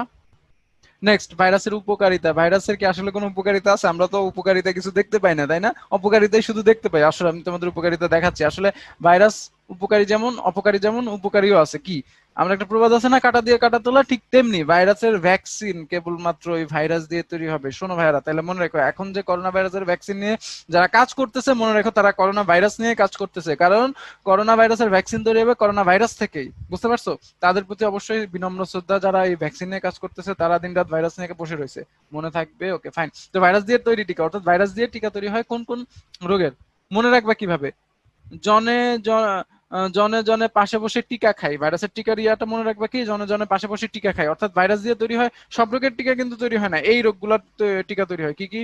এই যে দেখো, ভাইরাস দিয়ে তৈরি হয় জন্ডিস, জলাতঙ্ক, পোলিও বা প্লেগ এবং বসন্ত। ঠিক আছে, মনে থাকবে এই। তাহলে এটা হচ্ছে ভাইরাসের কি উপকারিতা, তাই না? আচ্ছা, পাওয়া গেল। এখন আসলে ভাইরাসের এই যে উপকারিতা, তাহলে টিকা হিসেবে ওই একই কথা, ভাইরাস দিয়ে ওষুধও কিছু তৈরি করা হয় এইসব রোগের, এগুলো একটু মনে রাখবা। তাহলে টিকার ছন্দটা মনে রাখলে ওষুধেরটা আলাদা করে মনে রাখার দরকার নাই। ঠিক আছে, আচ্ছা, ওষুধ মানে অ্যান্টিবায়োটিকও তৈরি করা হয়। ঠিক আছে, এখন আসো, সৌন্দর্য বৃদ্ধিতে কোন ফুলের সৌন্দর্য বৃদ্ধি পায়? ভাইরাস আক্রমণ করে লাল সাদা দাগ পড়ে, টিউলিপ ফুলে। এটা একদম সহজ কথা, এগুলো বেশি প্যারানো আর কিছু নাই। এখন আসো আমরা মেইন পয়েন্ট যেটা, খরগোশ নিয়ন্ত্রণে। শোনো, বাংলাদেশে যেরকম মশা মাছি এগুলা বেশি, অস্ট্রেলিয়াতে তো আর এত আবর্জনার দেশ না, ওদের কিন্তু খরগোশ বেশি। অস্ট্রেলিয়াতে কি বেশি? খরগোশ। ওরা খরগোশ নিয়ন্ত্রণ করে কিভাবে? ওরা জাস্ট কিছুই না, একটা মিক্সো ভাইরাস ছেড়ে দেয় খরগোশের ইয়াতে। তো মিক্সো ভাইরাস, শোনো, শুধু খরগোশের দেহে সংখ্যা বৃদ্ধি করে, মানব দেহে এটার এখন পর্যন্ত কোনো রোগ সৃষ্টির কারণ পাওয়া যায়নি। এর জন্য হচ্ছে myxo virus safe. Myxo virus ছেড়ে দিলে খরগোশ শুধু মারা যাবে, পাশে মানুষ শুয়ে বসে থাকলে মানুষের কিছুই হবে না আল্লাহর রহমতে। ঠিক আছে, এভাবে কন্ট্রোল করা হয় খরগোশ। নেক্সট, ভাইরাস গঠিত রোগ। নিচে আরেকটা ছন্দ তোমরা হয়তো দেখতে পাচ্ছিলা, যে ভাইরাস গঠিত রোগ। তো আসো আমরা দেখি ভাইরাস গঠিত রোগ। ভাইরাস গঠিত রোগ আসলে এই এই ছন্দটা মনে রাখলে হয়ে যাবে আবার। ঠিক আছে, যে হাই হাই দেশে বসন্ত মাস এলো, ভাইকে ইনফ্লুয়েঞ্জা এবং ডেঙ্গু জ্বরে পেলো। হাই হাই মানে কি? হাম, হারপিস, হেপাটাইটিস, হ্যাঁ, তিনটা রোগ। তারপরে আহ দেশে বসন্ত মানে তো বসন্ত, আর হচ্ছে মাস মানে কি? মামস। ঠিক আছে, এলো মানে এইডস, ভাই মানে ভাইরাল হেপাটাইটিস, হ্যাঁ, ভাইরাল হেপাটাইটিস অথবা ভাইরাল ফিভার বা জ্বর। ভাইরাল নামে যে কোনো কিছু থাকলে ভাইরাসের রোগ। তো ফেসবুকের ভাইরাল না কিন্তু। ঠিক আছে, আচ্ছা, এরপর হচ্ছে ইনফ্লুয়েঞ্জা মানে ইনফ্লুয়েঞ্জা, ডেঙ্গু মানে ডেঙ্গু, জ্বর মানে জলাতঙ্ক, পেলো মানে পোলিও। এগুলা হচ্ছে ভাইরাস গঠিত রোগ। এখন কথা হচ্ছে, ভাইরাস গঠিত রোগের নাম কেন মুখস্থ করাচ্ছি? কারণ আজকের টপিকে আমাদের আছে ব্যাকটেরিয়া গঠিত রোগের নামও আমাদের শিখতে হবে। না, শিখতে হবে না, আমরা খালি মনে রাখবো ভাইরাস গঠিত রোগ। এক দিলে দুই পাখি। ওই যে ডিএনএ মনে রেখে ডিএনএ ভাইরাস শুধু মুখস্থ করছি, আরএনএ ভাইরাস শুধু একবার দেখে দাগাইতাম। ঠিক আছে, ঠিক তেমনি আমাদের এখানেও সেম, আমরা শুধু ভাইরাস গঠিত রোগগুলোর নাম মনে রাখবো। আর এগুলা অপশনে যখন নাম থাকবে কোনটি ভাইরাস গঠিত রোগ, এখান থেকে মিলাবা কোন বা কোনটি ব্যাকটেরিয়া গঠিত রোগ। তাহলে অপশনে থাকবে, দেখো আমি তোমাদের একটা টেস্ট নেই, হ্যাঁ। আমি ধরো জিজ্ঞেস করলাম যে কোনটি ব্যাকটেরিয়া গঠিত রোগ, আহ ডেঙ্গু, পোলিও, জলাতঙ্ক, কলেরা। নিশ্চয়ই বুঝতে পারতেছো, কলেরা। এরকমই অপশন থাকবে। তো ভাইরাস গঠিত রোগ পারলে এমনি ব্যাকটেরিয়া গঠিত রোগ পারবা। তারপরে হচ্ছে তোমার আমাশয় কি গঠিত রোগ? হ্যাঁ, ব্যাকটেরিয়া গঠিত রোগ, যেহেতু এখানে নাম নাই। ঠিক আছে, এরকম ভাবে পারবা, কোনো প্যারা নাই। ঠিক আছে, সো ব্যাকটেরিয়া গঠিত রোগ আমাদের শিখা হয়ে গেল, পড়া কমে গেল, তাই না? নেক্সট, ভাইরাস গঠিত, ভাইরাসের অপকারিতা তো অনেক। কি, এই যে এতক্ষণ রোগগুলোর নাম শিখলাম, ওগুলাই আবার একটু দেখবা। ঠিক আছে, এখন আসো ভাইরাল হেপাটাইটিস। হ্যাঁ, ভাইরাল হেপাটাইটিস কি? শোনো, হেপাটাইটিস মানে আসলে আমরা প্রধানত যেটা জানি সেটা হচ্ছে, হেপাটাইটিস মানে আসলে ওই যে আমরা সাধারণত যেটাকে কি নামে জানি, জন্ডিস, ব্যাস। ঠিক আছে, এবার তো হেপাটাইটিসের লক্ষণগুলা বই দেওয়া আছে, পড়বা একদম। গায়ের রং হলুদ হয়ে যায়, এগুলো আমরা জানি। ঠিক আছে, এখন আসো, হেপাটাইটিস ভাইরাস কয় রকম? 5 রকম, তাই না? নামগুলা কি কি? একদম সহজ, A B, A B C D E আমরা দেখতে পাচ্ছি, তাই না? এই 5টা হেপাটাইটিস ভাইরাস, একদম নামগুলো সহজ। আর এখানে মনে রাখবা যে এটা একমাত্র একটা বি ডিএনএ ভাইরাস। আচ্ছা, নরমালি যদি তোমরা হয়তো শুনছো সবাই যে হেপাটাইটিস কোনটা কমন দেখি আমরা, বি, হেপাটাইটিস বি, এইচবিএস, হ্যাঁ, এরকম অনেক কথা আমরা শুনি। তাহলে হেপাটাইটিস বি ভাইরাসটাই কমন, ওটাই ডিএনএ, বাকি সবগুলো হেপাটাইটিস কি? আরএনএ। সহজ হয়ে গেল। তাহলে বি ডি বা অন্যভাবে, তো হেপাটাইটিস বি ভাইরাস হচ্ছে ডিএনএ ভাইরাস, বাকি সবগুলো আরএনএ। আবার শোনো, হেপাটাইটিস ডি ডিএনএ ভাইরাস না কিন্তু, মাইন্ড ইট, ডি কিন্তু আরএনএ ভাইরাস। তাহলে ডিএনএ ভাইরাসটা কে? Hepatitis B. এটা অনেকে ভুল করে, এটা ভুল করা যাবে না। আর বাকি যে আয়তন শক্তিকাল দরকার নাই, হ্যাঁ অনেকগুলা, এগুলো এমনি দেখবা, আস্তে আস্তে পেরে যাবা, ঠিক আছে। এখন আসে আরেকটা জিনিস এখানে মনে রাখবা, দেখো সবচেয়ে কমন অধিকাংশ হেপাটাইটিস বি, কিন্তু সবচেয়ে ডেঞ্জারাস সি। ছি ছি, মনে রাখবে, ছি। তাহলে খারাপ কে? ছি। এই জন্য এটাকে নীরব ঘাতক বলা হয়। নীরব ঘাতক কেন বলা হয়? কারণ হচ্ছে হেপাটাইটিস সি ভাইরাস তোমার আক্রমণ করবে, আল্লাহ মাফ করুক, আক্রমণ করবে, তুমি টেরও পাবে না। মৃত্যুর কাছাকাছি অবস্থা হবে, তখন টের পাবা যে না, আসলে তোমার শরীরে একটা ভাইরাস ঢুকছিল। তাহলে নীরব ঘাতক, এই জন্য এটা বেশি ডেঞ্জারাস। তাহলে ছি, খারাপ মানে কি? ছি। ঠিক আছে, ওকে ফাইন, নেক্সট। ডেঙ্গু জ্বর আমাদের কমন জ্বর। ডেঙ্গু জ্বর নিয়ে পড়ানোটা বেশি বাহুল্য হয়ে যাবে, সবাই আমরা চিনি। তারপরেও বলি, আমরা সাধারণ যা জানি, এখানে অসাধারণ কিছু জানতে হবে। আমরা যেহেতু সাধারণ মানুষ না, অসাধারণ সায়েন্স স্টুডেন্ট। তো ডেঙ্গু জ্বরের 3টা ধাপ আছে: সাধারণ ডেঙ্গু, হেমোরেজিক আর ডেঙ্গু শক সিনড্রোম। সাধারণ ডেঙ্গু জ্বর যেটা আমরা দেখি যে যে হাত পা ব্যথা করে জ্বর আসে, সেটাই, ঠিক আছে। আর এটা আইজিএম টেস্ট করা হয়, টেস্ট করলে এটা ধরা পড়ে। আর হেমোরেজিক ডেঙ্গু জ্বর কি? ডেঙ্গু জ্বরের প্রকোপটা যখন বেড়ে যাবে, তখন হেমোরেজ, হেমোরেজ শব্দটার মানেই হচ্ছে রক্তক্ষরণ। বাস, বিভিন্ন জায়গায় রক্তক্ষরণ দেখা যাবে, যে নাক মুখ দাঁতের মাড়ি থেকে রক্তক্ষরণ দেখা যাবে। তাহলে এটাই হচ্ছে কিওয়ার্ডস। আর রক্তক্ষরণ হতে হতে রক্ত কমতি দেখা যাবে। হেমো কনসেন্ট্রেশন, হেমো মানে রক্ত, আর কনসেন্ট্রেশন, কন থেকে মনে রাখবা কম, কম মানে কি? কমে যাওয়া। তাহলে রক্তক্ষরণ হতে হতে রক্ত কমে গেলে রোগী কিসে চলে যাবে? শক। শক মানে কি? মৃত্যুর কাছাকাছি, যখন রোগী চোখ মেলতে পারে না বা শরীর ঠান্ডা হয়ে আসে, ওটাই হচ্ছে শক। ঠিক আছে, বাস। তাহলে এই ডেঙ্গুর 3টে স্টেপের নাম মনে রাখবা, এই লক্ষণগুলো মনে রাখবা, বাস। এখন কতিপয় ভাইরাস গঠিত রোগ, মানে ওই যে চিকুনগুনিয়ার ব্যাপারে একটু জানবা, যে চিকুনগুনিয়া একটি কি ভাইরাস? RNA virus. এটা মশকি দিয়ে হয়। আর কোন দেশে আবিষ্কার হয় প্রথম? তানজানিয়ায়, ঠিক আছে। যাই হোক, তানজিল নামে কেউ আছে কিনা জানি না, মনে রাখবে, হ্যাঁ, তানজিল বন্ধুর নামে চিকুনগুনিয়া, ওকে ফাইন। রোগের লক্ষণ, লক্ষণগুলো ওই যে ডেঙ্গুর মতো, চিকুনগুনিয়া সব লক্ষণ ডেঙ্গুর মতো। দেখো, ওই যে মাথা ব্যথা, দুর্বলতা, উচ্চ জ্বর, আর র্যাশ মানে কি? লাল লাল দাগ, র্যাশ মানে লাল লাল দাগ, ঠিক আছে। আর পেপে রিং স্পট ভাইরাসটা হচ্ছে পিআরএসবি, পাপায়া রিং স্পট ভাইরাস, সহজ নাম, ঠিক আছে। তো পাপায়া রিং স্পট ভাইরাসের 2টা টাইপ আছে, পি ডাব্লিউ। এখন শোনো, পাপায়া রিং স্পট ভাইরাসে কি হয় আসলে? পেঁপে পাতার পাতা হলুদ হয়ে যায়। পাতা কি হয়?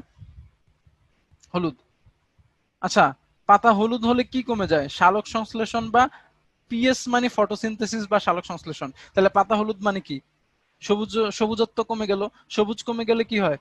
সালোক সংশ্লেষণ কমে যায়, পাতার সালোক সংশ্লেষণ কমে যায়, এর ফলে গাছটা মরে যায়। পিএস কমে যায়, গাছ মরে, ঠিক আছে, বাস, ফলন কমে যায়। নিপা ভাইরাস আরএনএ ভাইরাস, ঠিক আছে। এটাই খেজুরের রসের মাধ্যমে আসছে। শোনো, কাঁচা খেজুরের রস কেউ খাবা না, ভুলেও না। গ্রামে শীতকালে অনেকে কাঁচা খেজুরের রস নাকি শক্তিবর্ধক, এগুলা ভুল কথা। কাঁচা খেজুর রস খেলে নিপা ভাইরাস হয়, যেটা করোনার মতো না, তারপরে শ্বাসকষ্টজনিত একটা রোগ, ঠিক আছে। আর Zika virus, Zika virus RNA virus, এটা মশকি দিয়ে হয়, ঠিক আছে। তাহলে এখানে আমরা পেলাম চিকুনগুনিয়া, জিকা হচ্ছে মশকি ঘটিত, আর সাথে হচ্ছে কে? ডেঙ্গু। নেক্সট, জিকা ভাইরাস সংক্রমিত হয় কোন বাহকের মাধ্যমে?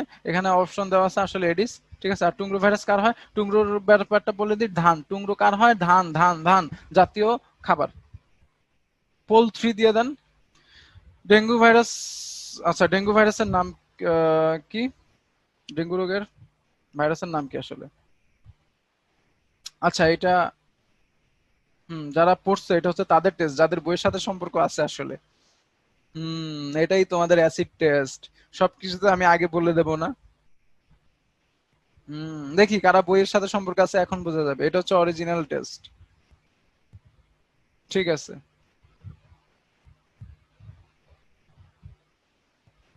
ফার্স্ট ফার্স্ট তোমরা ভোট দাও ভাইয়া, টাইম তো আমাদের লিমিটেড।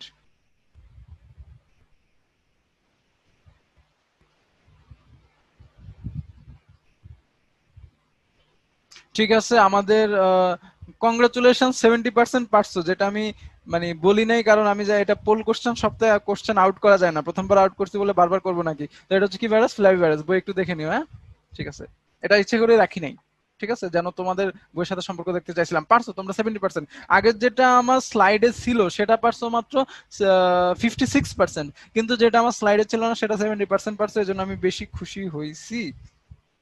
আচ্ছা, ব্যাকটেরিয়া। এখন আসলে আমরা ব্যাকটেরিয়াতে চলে যাবো, ভাইরাস আর ভালো লাগে না, তাই না? আসলে ব্যাকটেরিয়া, ব্যাকটেরিয়ার ব্যাপারে একটাই কথা, যে ভাইরাস পড়ার পর আসলে ব্যাকটেরিয়ার গুরুত্ব থাকে না, কারণ কি ব্যাকটেরিয়া আসলে কি আদি ধরনের। পৃথিবীতে এখন কার গুরুত্ব বেশি? ভাইরাসের গুরুত্ব বেশি, ব্যাকটেরিয়ার কোনো গুরুত্ব নাই। কারণ কি সে আদি ধরনের, অর্থাৎ আদি কেন্দ্রিক, অর্থাৎ কোষের নিউক্লিয়াস আদি ধরনের বা অনুন্নত। ঠিক আছে, আর শোনো মোস্ট ইম্পর্টেন্ট, ব্যাকটেরিয়া কোষ প্রাচীরের প্রধান উপাদান কি? পেপটিডোগ্লাইকেন অথবা মিউকোপ্রোটিন। এটাই মনে রাখো, বাকি যে মুরামিক অ্যাসিড আর টিকোইক অ্যাসিড এই দুইটার নাম ওভাবে মনে রাখার দরকার নাই। শোনো কিভাবে মনে রাখবা, প্রাচীরের ব্যাকটেরিয়ার প্রাচীরের প্রধান উপাদান প দিয়ে কি মনে রাখবা? পেপটিডোগ্লাইকেন। ঠিক আছে, পেপটিডোগ্লাইকেন, পেপটিডোগ্লাইকেন। এবং শোনো আবার পেপটাইড, পেপটিডোগ্লাইকেন মানে বোঝা যাচ্ছে এটা কেমন যৌগ? পেপটাইড যৌগ। কি যৌগ? পেপটাইড মানে কি আসলে? প্রোটিন। তাহলে এটার আরেক নাম কি? মিউকোপ্রোটিন। পেপটাইড মানে কি জাতীয় যৌগ? প্রোটিন জাতীয় যৌগ। ঠিক আছে, তার মানে পেপটিডোগ্লাইকেন আরেক নাম কি? মিউকোপ্রোটিন। ঠিক আছে, তাহলে কোষ প্রাচীরের প্রধান উপাদান হচ্ছে পেপটিডোগ্লাইকেন বা মিউকোপ্রোটিন, এটা অবশ্যই মনে রাখতে হবে। হ্যাঁ, তারপরে ফাজ ভাইরাসের প্রতি সংবেদনশীল, অর্থাৎ ফাজ ফাজ ভাইরাস যদি এই ব্যাকটেরিয়াকে পায় তাহলে কি করে? ওই যে আমরা লাইটিং চক্র দেখছি না, ব্যাকটেরিয়ার ভেতর ঢুকে ওকে ধ্বংস করে দেয়।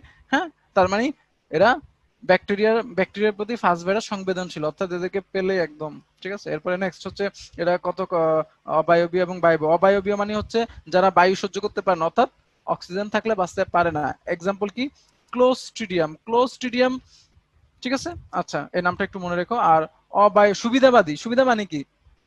সুবিধা মানে হচ্ছে যে দুই দিকেই আছে। ঠিক আছে, অর্থাৎ এখানে যদি লেখা হয়েছে অক্সিজেনের উপস্থিতিতেও বাঁচতে পারে, এর মানে কিন্তু তোমাকে অনেক কিছু বুঝে নিতে হবে যে অক্সিজেনের উপস্থিতিতেও বাঁচতে পারে মানে অক্সিজেন ছাড়াও বাঁচে, উপস্থিতিতেও বাঁচে। ঠিক আছে, আর বাধ্যতামূলক বায়বীয়, অর্থাৎ এরা অক্সিজেন ছাড়া বাঁচতে পারে না, যেমন অ্যাজো ব্যাক্টর। ঠিক আছে, আর ক্রোমোজোম থাকা না থাকে না তা না, আসলে ক্রোমোজোম থাকে আদি ধরনের ডিএনএ আর কি। ঠিক আছে, এরপর নেক্সট ব্যাকটেরিয়ার গঠন। শোনো ব্যাকটেরিয়ার গঠনটা আমরা এখানে একটু দেখে নেই। সেটা হচ্ছে যে আমাদের ব্যাকটেরিয়ার গঠন দেখো, প্রথমে সবকিছু শুরু হয় কি দিয়ে? কোষ প্রাচীর। এই যে প্রাচীর, এটা হচ্ছে প্রাচীর। ঠিক আছে, তো এই যে প্রাচীরটা সবাই দেখছো মার্ক করছি। এই প্রাচীরের প্রধান উপাদান কি? ওই যে বললাম প দিয়ে পেপটিডো গ্লাইকেন বা কি মিউকো প্রোটিন। ঠিক আছে, প্রাচীরের প্রধান উপাদান। আর প্রাচীরের ঠিক বাইরে থাকে কি? শোনো সব ব্যাকটেরিয়া থাকে না, মাইন্ড ইট। ওই যে ভাইরাসের যেরকম এক্সট্রা আবরণ থাকে কয়েকজনের, সবার বহিস্থ আবরণ থাকে না, ঠিক তেমনি ব্যাকটেরিয়ার কোষ প্রাচীরের বাইরে ক্যাপসিউলে যে ক্যাপসিউল আবরণ, এটা এই যে এই আবরণের স্তরটা, এটা কিন্তু সবার থাকে না। এটা কিছু কিছু ব্যাকটেরিয়া থাকে। তো যাদের ক্যাপসুল থাকে তাদের কি রোগ, তাদের হচ্ছে মানে ব্যাকটেরিয়া তো আমাদের রোগ সৃষ্টি করে, তাই না? তো ব্যাকটেরিয়াকে মারার জন্য আমরা বিভিন্ন অ্যান্টিবায়োটিক ওষুধ খাই, কিন্তু যেসব ব্যাকটেরিয়ার প্রাচীরে এই ক্যাপসুল আবরণ থাকে তাদের বিরুদ্ধে আমরা যে ওষুধ অ্যান্টিবায়োটিক খাই সেটা সহজে কাজ করে না। আর ক্যাপসুলকে কি স্তর ডাকা হয়? স্লাইম, স্লাইম স্তর ডাকা হয়। ঠিক আছে, এরপরে আসো যে কোষ প্রাচীর গেল, এরপরে তো অবশ্যই কি থাকবে? আমরা জানি কোষের পর কি থাকে? সাইটোপ্লাজম। ঠিক আছে, সাইটোপ্লাজম। এই সাইটোপ্লাজমে বিভিন্ন অঙ্গাণু থাকবে। কি কি? আচ্ছা, ব্যাকটেরিয়া কি কোষী? আদিকোষী। আদিকোষে কি কি থাকে? প্রধানত রাইবোজোম। ঠিক আছে, আর শুধু ক্রোমোজোম, আসলে কেমন ক্রোমোজোম? আদি ক্রোমোজোম, যা কেবলমাত্র একটা ডিএনএ, আর কিছুই থাকে না। ঠিক আছে, আচ্ছা ব্যাকটেরিয়া কি আমরা মাইটোকন্ড্রিয়া, গলগি বস্তু এগুলা পাবো? না, ওগুলা পাবো আমাদের কোষে, ব্যাকটেরিয়াতে পাবো না। ব্যাকটেরিয়াতে শুধু কি পাবো? রাইবোজোম আর ক্রোমোজোম বা আদি ডিএনএ। ঠিক আছে, এখন আসো ব্যাকটেরিয়াতে তাহলে প্রধান ক্রোমোজোম কয়টা? ডিএনএ একটা, প্রধান ডিএনএ হচ্ছে একটা। আচ্ছা, একটা ডিএনএ দিয়ে কি সব কাজ হবে? হবে না। তাইলে ওর ব্যাকআপ ডিএনএ থাকবে একটা, ব্যাকআপ ডিএনএটাই হচ্ছে প্লাজমিড। তাহলে প্লাজমিডও কিন্তু একটা ডিএনএ, তাহলে কি এটা হচ্ছে ব্যাকআপ। আরেকটা জিনিস তোমাদের বলে দিই, সেটা হচ্ছে তোমরা তো রিকম্বিনেন্ট ডিএনএ টেকনোলজি পড়ছো, পড়ে আসছো 9-10 যে ওখানে প্লাজমিড ডিএনএ কাজে লাগে। হ্যাঁ, ব্যাকটেরিয়ার রিকম্বিনেন্ট ডিএনএ টেকনোলজি তো ওর মূল ক্রোমোজোম বা ডিএনএটাকে কাজে লাগানো হয় না, ওর এক্সট্রা ডিএনএ যে প্লাজমিড ডিএনএটাকে কাজে লাগানো হয়। তাহলে ব্যাকটেরিয়ার ডিএনএ কয়টি? দুইটি। ঠিক আছে, কিন্তু প্রধান ডিএনএ একটাই ধরা হয়। ঠিক আছে, আর আমাদের কয়টা? প্রতি কোষে 46। তাইলে আমাদের 100 ট্রিলিয়ন কোষে 46 দিয়ে গুণ করো। 100 ট্রিলিয়ন মানে 10 টু দি পাওয়ার কত? 14 সংখ্যক কোষ আছে। ঠিক আছে, 100 ট্রিলিয়ন যেটাকে বলা হয়। তো 100 ট্রিলিয়ন, এটাকে আবার 46 দিয়ে গুণ করলে এত সংখ্যক ক্রোমোজোম। আর বেচারার প্রধান ক্রোমোজোম মাত্র একটা, আর এটা হচ্ছে এক্সট্রা ব্যাকআপ ক্রোমোজোম নাম্বার 2, ঠিক আছে বাস। আর হচ্ছে ভলিউটিন আসলে সঞ্চিত পদার্থ। আর হচ্ছে মেসোসোম, মেসোসোমের ব্যাপারটা আমি একটু বলি, এটা খুবই খুবই ইম্পর্টেন্ট। এই যে দেখতে পাচ্ছ এখানে মেসোসোম। আচ্ছা মেসোসোমের ব্যাপারটা বলি, এই মেসোসোমটা আসলে কি, এর এই যে দেখতে পাচ্ছ এটা কি বলতো, এটা কোষ প্রাচীর। তো এই কোষ প্রাচীরের যে ভাঁজটাকে বলা হয় মেসোসোম। দেখতে পাচ্ছ এরকম ভাঁজ পড়তেছে, কোষ প্রাচীর এরকম কি পড়তেছে, ভাঁজ পড়তেছে, ভাঁজটাকে কি বলা হয়, মেসোসোম, ঠিক আছে। এখন আসো মেসোসোমের কাজ কি। আচ্ছা চিন্তা করো তো, এই ভাঁজটা যদি, এখন আসো আমি মুছে দিই,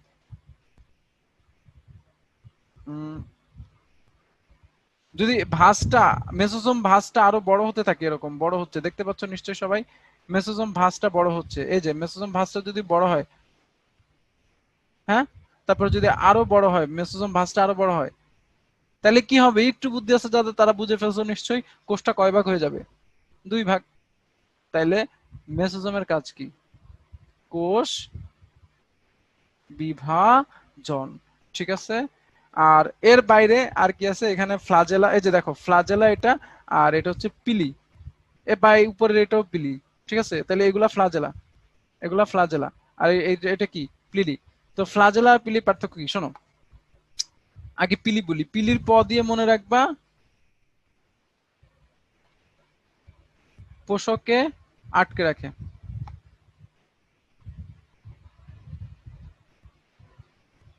ঠিক আছে, পোষকে আটকে রাখে, পিলি, ঠিক আছে। আর পিলি প দিয়ে পোষকে আটকে রাখে, অর্থাৎ আমরা ধরো তুমি একটা মানে আল্লাহ না করুক যে আমাদের নাকে মুখে তো ব্যাকটেরিয়া ঢুকে, হ্যাঁ, বায়ু থেকে ব্যাকটেরিয়া ঢুকে, কিন্তু তো ঢুকলে নাকে এরা প্রথম আটকে ধরে রাখবে এরকম নাকের ভেতরে, কি দিয়ে, পিলি দিয়ে। তো নাকে পিলি দিয়ে আটকে ধরলো, শুধু নাকে বসে থাকবে না, আস্তে আস্তে ফুসফুসে ঢুকবে, হ্যাঁ ফুসফুসে ঢুকবে, ফুসফুসে ঢুকার সময় চলতে হবে না ওকে, তখন চলনটা করবে কি দিয়ে, ফ্লাজেলাম। তাহলে ফ্লাজেলাম হচ্ছে এর কি অঙ্গ, চলন অঙ্গ, আর পিলিওচর আটকানোর অঙ্গ, ঠিক আছে, ক্লিয়ার, মনে থাকবে, ওকে। আর এখানে টুকটাক যা আছে এগুলো সবই বলা হয়েছে মোটামুটি। এখন আসলে সিম্পলি তোমার হচ্ছে আমি যেটা বলবো, এই যে এটা স্লাইম না, এটা হচ্ছে স্লাইম, আমি বলছিলাম এটা স্লাইম, এটা একটু ইয়া করে নিও। আচ্ছা যাই হোক, এখন আসো যে আমাদের ফ্লাজেলা কি দিয়ে তৈরি, একদম সহজ, ফ্লাজেলিন প্রোটিন দিয়ে তৈরি, আর পিলিপিলিন প্রোটিন দিয়ে তৈরি, এটা হচ্ছে সহজ পড়া, বোধহয় আর কিছু না, আর বাকিগুলো মোটামুটি বলা হয়েছে। নেক্সট হচ্ছে ব্যাকটেরিয়া, বিভিন্ন ধরনের ব্যাকটেরিয়া। তো আসো আমরা আকৃতিগুলো আসলে এখানে চিত্রটা বইও আছে তোমাদের, তো আমরা আসো যে পড়াটা অন্যভাবে দেখি, হ্যাঁ। এটা হচ্ছে যে আকৃতির ভিত্তিতে দেখো, আকৃতির ভিত্তিতে ব্যাকটেরিয়া শ্রেণীবিন্যাস, এই যে বিভিন্ন আকৃতির হয়, হ্যাঁ, তার মধ্যে প্রথমটা কি, কক্কাস বা গোলাকার, এই যে দেখো, এই যে গোল, এটা কক্কাস, এটা কক্কাস, এটা কক্কাস, এটা কক্কাস, এটা কক্কাস, হ্যাঁ ঠিক আছে। তো আফান গোলের ভাই মধ্যে, একটু ইন্টারাপ্ট করি। হ্যাঁ বল। ভাই প্রত্যেকটা টপিকের শেষে যদি এইচএসসি পরীক্ষা নিয়ে একটু কথা বলা যায়, হ্যাঁ মানে এইচএসসি প্রত্যেকটা পরীক্ষায় টপিক, কি আসবে, হ্যাঁ বুঝতে পারছি এটা একটু ওদের। যদি কথা বলতেন ভালো হতো। আচ্ছা টপিক শেষে না, আসলে আমি লেকচার শেষে বলতে চাচ্ছি একবারে, হ্যাঁ, ওরা আচ্ছা খাতা জি কলম ভাই, নিয়ে জি বসবে, ভাই। এটা আমরা জানি, আমি কালকে দেখছি ওদের এটা নিয়ে খুব ইন্টারেস্ট, খুব শর্টকাট আচ্ছা চাই ভাই। ওরা। আচ্ছা ঠিক আছে, এটা শেষে বলবো। আচ্ছা শোনো, তো এখন ব্যাপার হচ্ছে যে আমাদের আহ এই যে গোল গোল ব্যাকটেরিয়া, এগুলো হচ্ছে কক্কাই, এগুলোর নাম কি, কক্কাই। এখন আসো, নামটা একটু বিদঘুটে, এগুলো তো বাংলা নাম না, ইংলিশও না, এগুলো ল্যাটিন, মনে রাখতে হবে, একটু পেঁচানো আর কি। আচ্ছা যাই হোক, তো কক্কাই, শোনো এখন কক্কাই গুলা দেখো, আবার এই যে গোলাকার কক্কাই গুলাকে 4টা ভাগ করা হয়েছে, তাই না। এখন দেখো এগুলা কি ভাই, ডান পাশে সাইন্টিফিক নেম, সবগুলা পড়ার দরকার নাই, ঠিক আছে, কিন্তু প্রকারভেদ বুঝতে হবে যে কোনটা কি।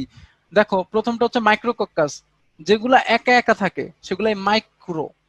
আর ডিপ্লো মানে কি বোঝা যাচ্ছে, যেগুলো জোর করে থাকে, দেখছো এই যে দুইটা একসাথে করে, এগুলো হচ্ছে ডিপ্লো। আর টেট্রা, টেট্রা মানে কয়টা, 4টা, আমরা বুঝছি। আর স্ট্রেপ্টো আর স্টেফাইলো, হ্যাঁ, এখানে দেখো যে কইরে, আচ্ছা স্ট্রেপ্টো যেগুলো হচ্ছে চেইন চেইন তৈরি করে, সেগুলো হচ্ছে স্ট্রেপ্টো। আর স্টেফাইলো যেগুলো হচ্ছে অনেকগুলো একসাথে আঙুরের থোকার মতো থাকে, সেগুলো হচ্ছে কি স্টেফাইলো, ঠিক আছে। আর সার্সিনা হচ্ছে আসলে ধরো একসাথে 8টা করে আছে বা একসাথে 10টা করে আছে, ওগুলো হচ্ছে সার্সিনা, ঠিক আছে। ওকে, এইরকম প্রকারভেদ আর কি, এরকম দণ্ডাকৃতির গুলাকে বলা হয় আমাদের ব্যাসিলাস, হ্যাঁ।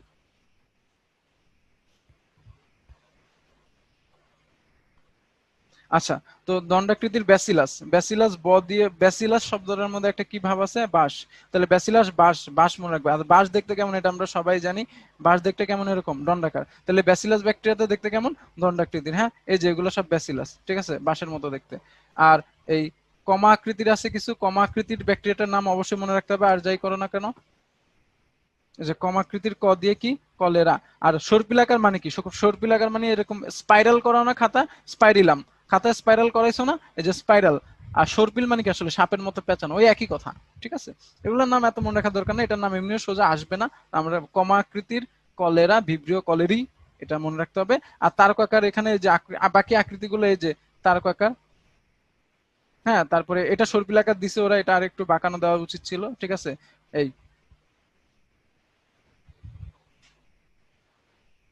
এখন আসো ফ্লাজেলার উপস্থিতিতে ব্যাকটেরিয়া শ্রেণীবিন্যাসটা দেখো। ফ্লাজেলার উপস্থিতিতে যে তোমার ফ্লাজেলা জিনিসটা কি, ওই যে বলছিলাম না, চলন নাকে ধরে পিলি দিয়ে ভেতরে ফুসফুসে যাবে কি দিয়ে, ফ্লাজেলা দিয়ে।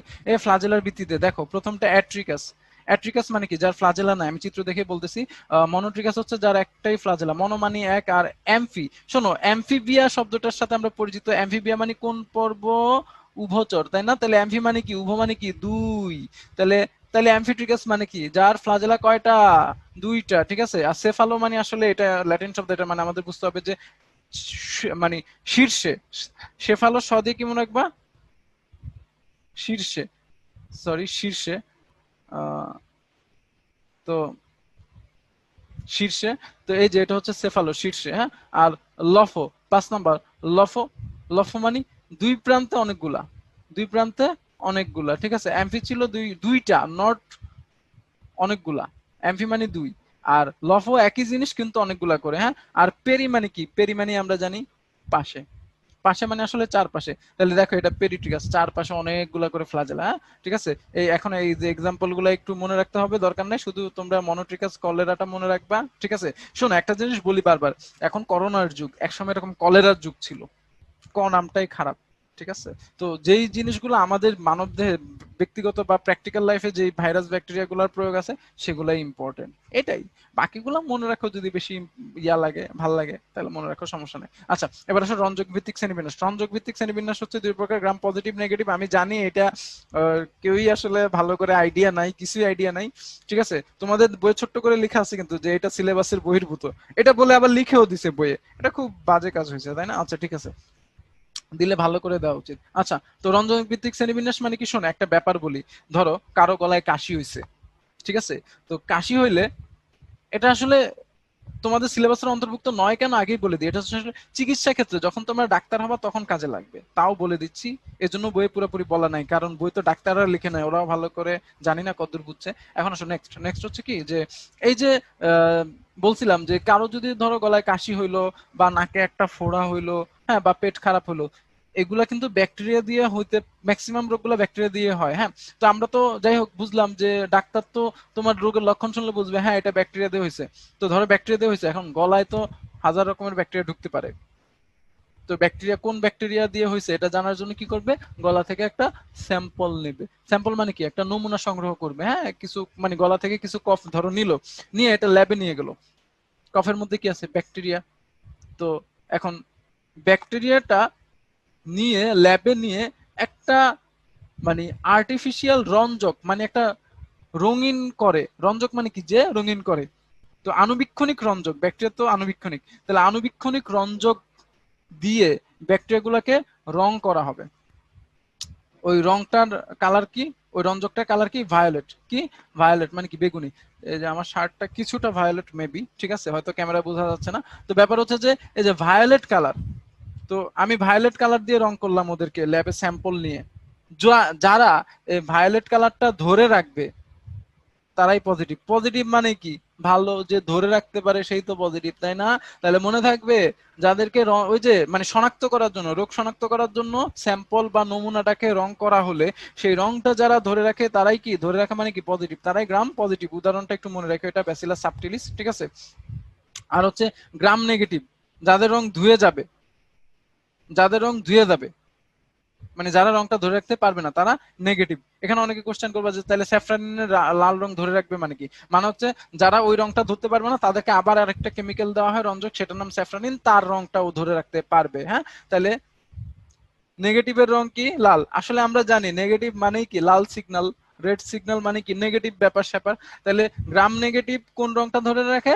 লাল রংটা। আর পজিটিভ ধরে রাখে না, মানে গ্রাম নেগেটিভ আসলে ছেড়ে দেয়। ভায়োলেট রং ছাড়ার পরে তাকে কি ধরানো হয়? লাল ধরা দিই, রেড সিগন্যাল দিয়ে আমরা চিহ্ন দিয়ে দেবো যেটা নেগেটিভ, এটা ফ্যাক্ট। তো রেড সিগন্যালের রংটা কি দিয়ে করা হয়? স্যাফরানিন, ঠিক আছে। আর গ্রাম পজিটিভ ভায়োলেট কালার, ঠিক আছে। আর উদাহরণটা একটু মনে রাখো, স্যালমোনেলা টাইফি। নেক্সট, অক্সিজেনের, আশা করি তোমরা গ্রাম পজিটিভ নেগেটিভ বুঝছো। এটা নিয়ে প্লিজ ভাইয়ারা বুঝলে কেউ শুধু শুধু আর জিজ্ঞেস করো না, কারণ এটা প্রতিবারই কোশ্চেন আসে, মানে আমরা বোঝানোর পরেও অনেকে ক্লাসে জিজ্ঞেস করে। আসো নেক্সট, অক্সিজেনের নির্ভরশীলতা অনুসারে দুই প্রকার, অ্যারোবিক বায়োবিও। এটা আগেই বলছি, যারা অক্সিজেন দিয়ে বাঁচে তারাই বায়োবিও। বায়োবিও মানে অ্যারোবিক, এয়ার, এয়ার থেকে আসছে অ্যারোবিক। আর যারা বায়ু দিয়ে বাঁচে না তারা হচ্ছে অ্যানারোবিক, মানে সরি বায়ু ছাড়া বাঁচে, ঠিক আছে। আচ্ছা, অক্সিজেন ছাড়া বাঁচে না বায়োবিক। একটু এক্সাম্পল মনে রাখে, অ্যাজোভেক্টর। আর অবায়বীয় বা অ্যানারোবিক হচ্ছে কি? ক্লোস্ট্রিডিয়াম, যে অক্সিজেনের ছাড়া বাঁচে, ক্লোস্ট্রিডিয়াম। হ্যাঁ, মনে থাকবে। নেক্সট, ব্যাকটেরিয়ার জনন। শোনো, জনন নিয়ে বলি, আসলে আমরা দ্বিবিভাজন জানি, যে দ্বিবিভাজন মানে কি? ব্যাকটেরিয়া ডিরেক্ট দুই ভাগ হয়ে যাবে। কুড়ি সৃষ্টি মানে কি? যে ব্যাকটেরিয়ার গায়ে সামান্য কুড়ি হবে, হ্যাঁ, ওটা থেকে নতুন ইয়ে হবে, এটা হচ্ছে কুড়ি সৃষ্টি, এগুলো আমরা জানি। এখন অযৌন রেণু, এটা নিয়ে অনেকের কনফিউশন আছে। শোনো, গনিডিয়া, এই কুড়ি সৃষ্টির সময়, এই যে ব্যাকটেরিয়ার নিউক্লিয়াস, নিউক্লিয়াস কুড়ি সৃষ্টির সময় ব্যাকটেরিয়া দেহ থেকে আরেকটা খণ্ড বেরোবে, তাই না? দুইটারই নিউক্লিয়াস আছে। কিন্তু গনিডিয়া হচ্ছে কি? মনে করো এই ব্যাকটেরিয়া, এর দেহ থেকে একটা সামান্য একটা খণ্ড বেরোলে, যে সামান্য খণ্ড, কিন্তু ওই খণ্ডটার নিউক্লিয়াস নাই, সেটাই গনিডিয়া। আর নিউক্লিয়াস বিশিষ্ট, যদি দুইটাই নিউক্লিয়াস বিশিষ্ট থাকে, সেটা হচ্ছে বার্ডিং বা মুকুল। আর গনিডিয়া হচ্ছে ব্যাকটেরিয়ার প্রবর্ধিত অংশ জননের জন্য, যেটাতে নিউক্লিয়াস নাই, সেটা হচ্ছে গনিডিয়া। আর অ্যান্ডোস্পোর কি? অ্যান্ডোস্পোর হচ্ছে ওই জাস্ট হচ্ছে, আদনান ভাই, হ্যাঁ হ্যাঁ ভাই একটু ইন্টারাপ্ট করি ভাই। স্টুডেন্টরা বলছে যদি এই ক্লাসিফিকেশন গুলো থেকে কোনগুলো খুব বেশি ইম্পর্টেন্ট যদি আপনি একটু বলে দিতেন ওদেরকে। শোন, এই কোশ্চেন আসবে, আমি একবার বলছি, এগুলা আসলে আমি বলে দেব শেষে একবারে জি ভাই। ওদেরকে। হ্যাঁ, তোমরা ক্লাস, ওরা ওরা মন দিয়ে শুনতেছো তো? এখন তো আমার একটু মনে হচ্ছে যে তোমরা আমার কথা শুনতেছো না। আচ্ছা শোনো, একটু মন দিয়ে শোনো, হ্যাঁ। আচ্ছা, এরপরে অন্তরেণু বা এন্ডোস্পোর, যে এই যে ভেতরে নিউক্লিয়াস। এখন এন্ডোস্পোর, অন্ত মানে কি? ভিতরে, তাই না? তার মানে যে স্পোর বা রেণু যদি ভেতরে থাকে, কখন করবে? প্রতিকূল পরিবেশে। ধরো ব্যাকটেরিয়া এখন বাইরে প্রচন্ড গরমে, তাপমাত্রা, ব্যাকটেরিয়া বাঁচতে পারবে না, ছোট বাচ্চা ব্যাকটেরিয়া বাঁচতে পারবে না জন্ম নিলে। তাহলে তখন এই যে মাতৃ ব্যাকটেরিয়াটা তার ভেতরে যখন কোষটা রেখে দেবে নতুন বাচ্চাটাকে, তখনও বাইরে বের হতে দেবে না, সেটা হচ্ছে অন্তরেণু, ঠিক আছে। আর যৌন জননের মধ্যে কনজুগেশন, ট্রান্সফরমেশন, ট্রান্সডাকশন। কনজুগেশন নারী পথে মানে কি? দেখো, প্রথমটা পড়াচ্ছি, কনজুগেশন। ধরো দুইটা ব্যাকটেরিয়া, হ্যাঁ,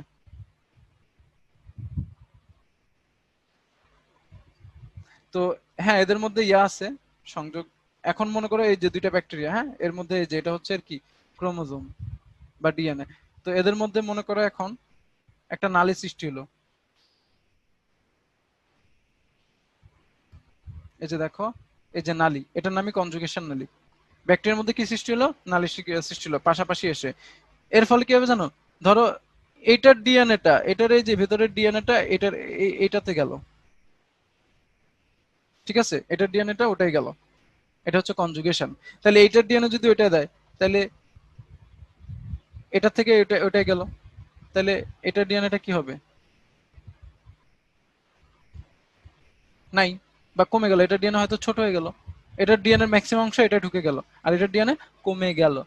এটাই হচ্ছে কনজুগেশন। আর কনজুগেশনে এটা গ্রহিতা আর এটা দাতা। আচ্ছা বলো তো, কে নষ্ট হবে, কে মরে যাবে? দাতা। সবসময় হয় না, তবে ম্যাক্সিমাম সময় কনজুগেশন নালীপথে জননের সময় যে দাতা মারা যায়, মনে রাখতে হবে, হ্যাঁ। আর ট্রান্সফরমেশন, ট্রান্সফরমেশন হচ্ছে একই জিনিস, তবে একটা ব্যাপার হচ্ছে কনজুগেশনে কিন্তু একটা ব্যাকটেরিয়া থেকে আরেকটা ব্যাকটেরিয়াতে ডিএনএ গেছে, দুইটাই কি ছিল শুরুতে? জীবিত। কিন্তু ধরো কিছু কিছু ব্যাকটেরিয়া পরিবেশে মৃত পড়ে রয়েছে, মৃত ব্যাকটেরিয়া, এটা হচ্ছে জীবিত, এটা হচ্ছে মৃত, এটা হচ্ছে জীবিত। মৃত থেকে জীবিততে যদি ডিএনএ ঢুকে, মৃতটার ডিএনএ যদি জীবিতটা গ্রহণ করে, তাহলে সেটা হচ্ছে ট্রান্সফরমেশন। এটা কনজুগেশন, এটা ট্রান্সফরমেশন। আর ট্রান্সডাকশন কি? ট্রান্সডাকশন হচ্ছে, এটা হচ্ছে ভাতে ভাইরাস, বতে ব্যাকটেরিয়া। ভাইরাসের ডিএনএ যদি ব্যাকটেরিয়া গ্রহণ করে, সেটা হচ্ছে ট্রান্সডাকশন। ঠিক আছে? এই দুইটাতে কিন্তু ছিল bacteria to bacteria. Bacteria to কি? ব্যাকটেরিয়া, কনজুগেশন আর ট্রান্সফরমেশন। আর ট্রান্সডাকশন কি? Virus to bacteria. ঠিক আছে? আচ্ছা, নেক্সট পোল 4, এটা দিয়ে দেন 4 নম্বর পোল। যে কোন ব্যাকটেরিয়া অক্সিজেন ছাড়াই বাঁচে, এটা বলা হয়েছিল বেশ কয়েকবার। দেখি পারফরমেন্স কেমন। শুরুতে তো 100 ছিল, এখন কমতেছে কেন ভাই? 73%, 70%। এই টাইম বেশি দিলে কি কমে যাবে? স্টপ করাই দেবো নাকি? না থাক, দাও দ্রুত, ফাস্ট ফাস্ট দিতে হবে।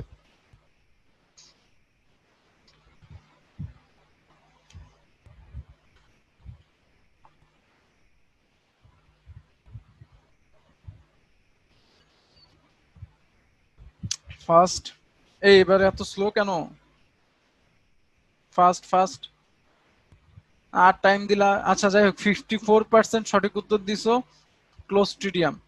ভাই অবায়বীয় বলছিলাম না? ক্লোস্ট্রিডিয়াম কতবার বলা হয়েছে? হ্যাঁ, ঠিক আছে, এটা আনসার এটা।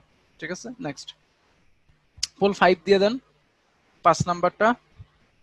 ব্যাকটেরিয়া কোষ প্রাচীর মূলত কি দিয়ে গঠিত? এটা পারতে হবে। এটা কিন্তু না পারলে আসলে হুম। এইটা কেন আবার কমতেছে তোমাদের পার্সেন্টেজ? হ্যাঁ, আর যাই হোক, ইনস্ট্যান্ট পড়ছো।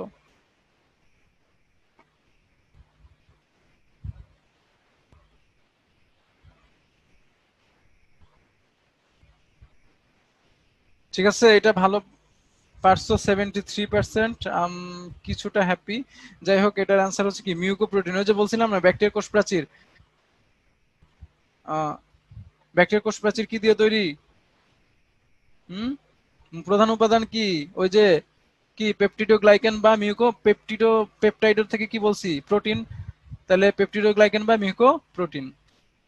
এবার আসে ব্যাকটেরিয়া অর্থনৈতিক গুরুত্ব। ওই সেম ভাইরাসের মতোই অ্যান্টিবায়োটিক ওষুধ তৈরিতে। তো এখানে খালি আমাদের এমসিকিউ মনে রাখতে হবে ভাইরাসের গুলা, ভাইরাসের অ্যান্টিবায়োটিক প্রতিষেধক বানি ভাইরাস রোগগুলোর নাম মনে রাখবা। ওইখানে আমরা কিছু ছন্দ দিছি, ওগুলা মনে রাখবা। ওগুলা বাদ দিয়ে বাকিটা ব্যাকটেরিয়া। এটার জন্য আলাদা দেবো না, দরকার নেই ভাই। এক দিলে দুই পাখি মারো, তাইলে কাছে লাগাতে পারো সব মনে, মানে অনেকগুলো ছন্দ। আজকে তো শুরু একটা চ্যাপ্টার, অনেক চ্যাপ্টার অনেকগুলো ছন্দ পাবা। সব মনে রাখতে, অনেক ছন্দ দিলে আবার ছন্দ মনে রাখতে আলাদা ছন্দ লাগবে। ঠিক আছে? এজন্য আর দেওয়া যাবে না। এটা আমরা প্র্যাকটিক্যাল মানে অ্যাপ্লাই করে দেখছি। বেশি ছন্দ দিলে ওদের মাথা ছন্দ মনে রাখতে আরো ছন্দ চায়, ওর ওই ছন্দ মনে রাখার জন্য আরো ছন্দ দরকার নেই। এত ছন্দময় জীবন দরকার নেই। যেহেতু বায়োলজির মতো থাকে, এত সাহিত্য দেওয়া যাবে না। ঠিক আছে? আর কৃষিক্ষেত্রে পতঙ্গনাশক হিসেবে ব্যাসিলাস থিরিজেন্স, আর মানব জীবনে জিন প্রকৌশলে অ্যাগ্রোব্যাকটেরিয়ামটা ভালো করে মনে রাখো। হ্যাঁ, ওই যে রিকম্বিনেন্ট ডিএনএ টেকনোলজি 9-10 পড়ছে, ইকোলাই, অ্যাগ্রোব্যাকটেরিয়াম।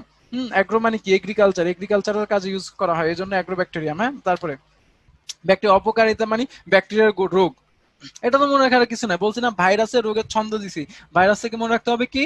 ব্যাকটেরিয়া। ঠিক আছে? এই যে এই রোগগুলা, ঠিক আছে, এই রোগগুলা মনে রাখবা। আর ব্যাকটেরিয়ার নাম তোমরা যক্ষাটা মনে রাখো। কি? টিউবারকুলোসিস। এটা মনে হয় আমরা সবাই চিনি যে যক্ষাকে অনেকে আমরা টিবি নামে ডাকি। কি নামে? টিবি মানে টিউবারকুলোসিস। এরপর আসো কলেরা।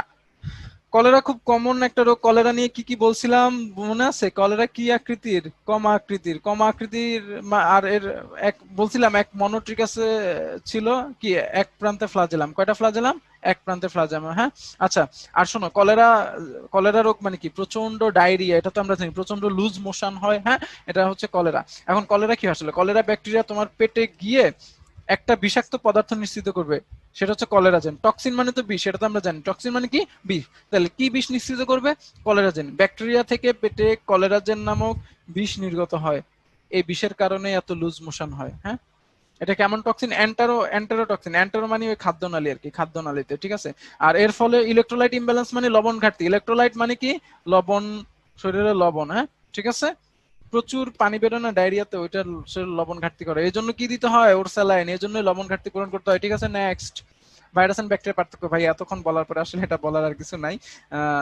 ঠিক আছে, যাই হোক, তবে একটা পয়েন্ট অবশ্যই মনে রাখতে হবে, এইটা ইম্পর্টেন্ট, কিন্তু বাকিগুলো এমনি পারবে। এটা আবার বলে দিচ্ছি, ভাইরাসে ডিএনএ অর আরএনএ দুইটা একসাথে থাকবে না, কিন্তু ব্যাকটেরিয়া থেকে শুরু করে আমাদের সবার দেহে ডিএনএ আরএনএ দুইটাই কি থাকবে। বলতে পারো হ্যাঁ ব্যাকটেরিয়ার ডিএনএ কোথায়, রাইবোজোম ছিল না? হ্যাঁ রাইবোজোম আছে মানে কি আরএনএ আছে। এবার ইকোলাই নিচের কোন ভিটামিনটি তৈরি করে না? ইকোলাই তো ই যেহেতু ভিটামিন ই তৈরি করবে, কি মনে হচ্ছে এরকম না, ই করবে না, বাকিগুলা তৈরি করে। তাহলে ওই যে এটা আবার এভাবে মনে রাখা যাবে না, ইকোলাই ভিটামিন কে বি12 তৈরি করে কিন্তু ই তৈরি করে না। যৌনবাহিত রোগের জন্য দায়ী কোন ব্যাকটেরিয়া? এটা আসলে ক্ল্যামাইডিয়া। নেক্সট, আমাদের ম্যালেরিয়া পরজীবী। আমরা আসছি আমাদের অতি পরিচিত রোগ না, আসলে ম্যালেরিয়ার নাম সবাই শুনছি, কিন্তু একটা সময় ম্যালেরিয়া রোগ খুব কমন ছিল, এখন আর নাই আল্লাহর রহমতে। নাই মানে এমন নাই, শোনো আমি আমার এত মানে মেডিকেল লাইফ তো কাটাইছি 5 বছর, ইন্টার্নশিপ কাটাইছি বছর খানেক, তো 6.5 বছরের মানে মেডিকেল লাইফে আল্লাহর রহমতে একটা ম্যালেরিয়া রোগীও দেখি নাই, অবশ্যই ঢাকায় বলে। শোনো ম্যালেরিয়া রোগ কিন্তু ময়মনসিং, হ্যাঁ ময়মনসিং এর দিকেই কমন, আমরা যেটা আমাদের মেডিকেল সায়েন্সে পড়ছি। ময়মনসিং মেডিকেলে পড়লে হয়তো দুই একটা দেখতাম, কিন্তু ঢাকায় ম্যালেরিয়া রোগী দেখা যায় না, এটা আল্লাহর রহমত, ঠিক আছে। আর চিটংয়েও, চিটংয়েই বোধহয় সবচেয়ে বেশি শুভর এলাকায়, যাই হোক ঠিক আছে। তাহলে চিটংয়ে ম্যালেরিয়া সবচেয়ে বেশি। আমি জানি না চিটং মেডিকেলে যারা পড়বে হয়তো তারা পাবে ইনশাল্লাহ, তবে আমরা চাই ঢাকায় থাকতে, নাকি দরকার নেই ম্যালেরিয়া রোগী দেখারও দরকার নেই, ম্যালেরিয়া সংস্পর্শে যাওয়ার দরকার নাই, আসলে কোথাও দেখা যায় না আল্লাহর রহমতে, এটা কন্ট্রোল হয়ে গেছে। যাই হোক, তারপরে ম্যালেরিয়া এখন পড়াচ্ছে, টপিকে রাখা হয়েছে এখনো পর্যন্ত। আচ্ছা আরেকটা কোশ্চেন কমন, যেটা ম্যালেরিয়া কি ভাইরাস না ব্যাকটেরিয়া, এটা খুব কমন কোশ্চেন আমরা দেখছি। আসলে ভাই এটা ভাইরাসও না ব্যাকটেরিয়াও না, এটা একটু অন্য ধরনের, এটাকে বলা হয় প্যারাসাইট বা পরজীবী, যারা বিশেষ ধরনের ভাইরাস ও ব্যাকটেরিয়া কোনটার মধ্যেই পড়ে না, কারণ তারা ক্রমাগত পোষক পরিবর্তন করে। আসলে ম্যালেরিয়াও বলা যায় বাধ্যতামূলক পরজীবী, ঠিক আছে, কিন্তু তাইলে এটা ব্যাকটেরিয়া না, আবার ভাইরাসের মতো না, তো এটা একটা পরজীবী। এখন আসলে এই ছকটা আমাদের অবশ্যই মনে রাখতে হবে। ছকটা কি মনে রাখবো? Plasmodium falciparum. শোনো এর মধ্যে মনে রাখবা ফ্যালসিপেরাম হচ্ছে সবচেয়ে ফালতু। ফালতু মানে কি? এখন আসো একটা কোশ্চেন করি। এই যে ম্যালেরিয়া 4টা প্রজাতি আছে, ফ্যালসিপেরাম, ম্যালেরি আর vivax, ovale. Plasmodium falciparum, Plasmodium malariae, Plasmodium vivax, Plasmodium কি ওভালি। এই যে এই 4টা প্রকার আছে, এই 4টা প্রকারের মধ্যে সবচেয়ে ভয়ঙ্কর কোনটা? ওই যে বলে দিছি ফ্যালসিপেরাম ফালতু, এটাই মনে রাখবো। সবচেয়ে ফালতু মানে কি? মোস্ট কি ডেঞ্জারাস, ঠিক আছে। এখন আসো নেক্সট, নেক্সট হচ্ছে কি রোগের নাম। শোনো রোগের নাম আসলে এখানে একটা ব্যাপার আগেই বলি যে সবচেয়ে ফালতু মানে কি? খারাপ, হ্যাঁ। তো ম্যালিগন্যান্সি মানে আবার খারাপ, ওই খারাপ মানে কি? ফালতু মানে ডেঞ্জারাস মানে ম্যালিগন্যান্সি। আমরা ক্যান্সারকেও ম্যালিগন্যান্সি বা ম্যালিগন্যান্ট বলি, হ্যাঁ, এই জন্য এটার নামের পাশে ম্যালিগন্যান্ট আছে, আর কোনোটার নামের পাশে কিন্তু ম্যালিগন্যান্ট নাই। তাহলে ম্যালিগন্যান্ট ম্যালেরিয়া কোনটা? ফ্যালসিপেরাম ফালতুটা, এটা মনে রাখবে। হ্যাঁ ক্যান্সারটা একটা ম্যালিগন্যান্সি। আর এখানে কিছু শব্দ আছে, টার্সিয়ান, টার্সিয়ান আছে 3টা, কোয়ার্টার একটা, এটার মানে কি? টার্সিয়ান মানে মনে রাখবা 3 ডিগ্রি, আর কোয়ার্টার আমরা বলি না 4 ভাগের 1 ভাগ, তাহলে কোয়ার্টার মানে কয় ডিগ্রি? 4 ডিগ্রি। তাহলে এখানে টার্সিয়ান কয়টা? 3টা 3 ডিগ্রি, আর একটা 4 ডিগ্রি, তাই না? 40 না কিন্তু 4 ডিগ্রি, ঠিক আছে 4 ডিগ্রি। এখন আসো 3 ডিগ্রি মানে কি? এখানে এটা মনে রাখবো তাহলে এখন, হ্যাঁ সেটা কি? 3 ডিগ্রি মানে তৃতীয় দিনে জ্বর। কত দিনে? থার্ড ডে, তৃতীয় দিনে জ্বর আসবে, ঠিক আছে। তৃতীয় দিন মানে কি? 2 দিন পর। তৃতীয় দিন মানে কি? তৃতীয় দিনে জ্বর আসা মানে কি? 2 দিন পর জ্বর আসা, তাই না? তাহলে 2 দিন মানে কত ঘন্টা? 24 দুগুণে 48 ঘন্টা পর পর জ্বর আসে। তাহলে দেখো টার্সিয়ান যেগুলো লেখা আছে ওগুলো সবগুলো কত ঘন্টা পর জ্বর আসে? 48 ঘন্টা জ্বর। এখন তোমাদের কোশ্চেন হতে পারে ভাই একটা তো এটা তো ফ্যালসিপারাম তো আবার 36 ঘন্টা আছে। শোনো ফ্যালসিপারাম একটু ফালতু না, ও একটু দ্রুতই জ্বরটা করে, মানে অন্যরা 48 ঘন্টা পর জ্বর আসলেও সব ওর জ্বর আসে কত ঘন্টা পরেও আসতে পারে? 36 ঘন্টা পরেও চলে আসতে পারে, অর্থাৎ 1.5 দিন পরেও চলে আসতে পারে। 36 ঘন্টা মানে কত? একদিনে 24 ঘন্টা, সাথে আরো 12, মানে আরো দিনের হাফ, তার মানে 1.5 দিন পরেও জ্বর আসতে পারে। মানে বাকি টার্সিয়ান গুলা 2 দিন পর তৃতীয় দিনে আসে, কিন্তু ফ্যালসিপেরাম 1.5 দিন পর থেকে 2 দিন পর জ্বর আসে, ঠিক আছে, কারণ এটা সবচেয়ে ফালতু, তাহলে এটা জ্বরটা একটু কি দ্রুত আসবে। আর কোয়ার্টার মানে কি? চতুর্থ দিন। চতুর্থ দিন মানে কি? 3 দিন পর।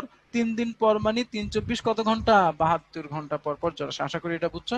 আর সুপ্ত অবস্থাকাল মানে প্রথম সুপ্তাবস্থা মানে কি জানো? সুপ্তাবস্থা মানে ধরো আল্লাহ না করুক কারোর একটা ম্যালেরিয়া মশকি কামড় দিছে, ম্যালেরিয়া মশকি কামড় দেওয়ার পর সাথে সাথে তো জ্বর আসবে না, প্রথম জ্বরটা আসবে হচ্ছে তোমার যতদিন পরে, ওটাই সুপ্তাবস্থা। তাহলে ধরো কারো ফ্যালসিপেরাম কামড়াইলো, তাহলে তার প্রথম জ্বর আসবে কয়দিন? 8 থেকে 15 দিন। দেখো ও এতটাই ফালতু, দেখছো একটা জিনিস, ওর জ্বরটাই সবচেয়ে দ্রুত আসে, বাকিগুলো একটু দেরিতে আসে, ওরই সবচেয়ে দ্রুত কি 8 থেকে 15 দিন।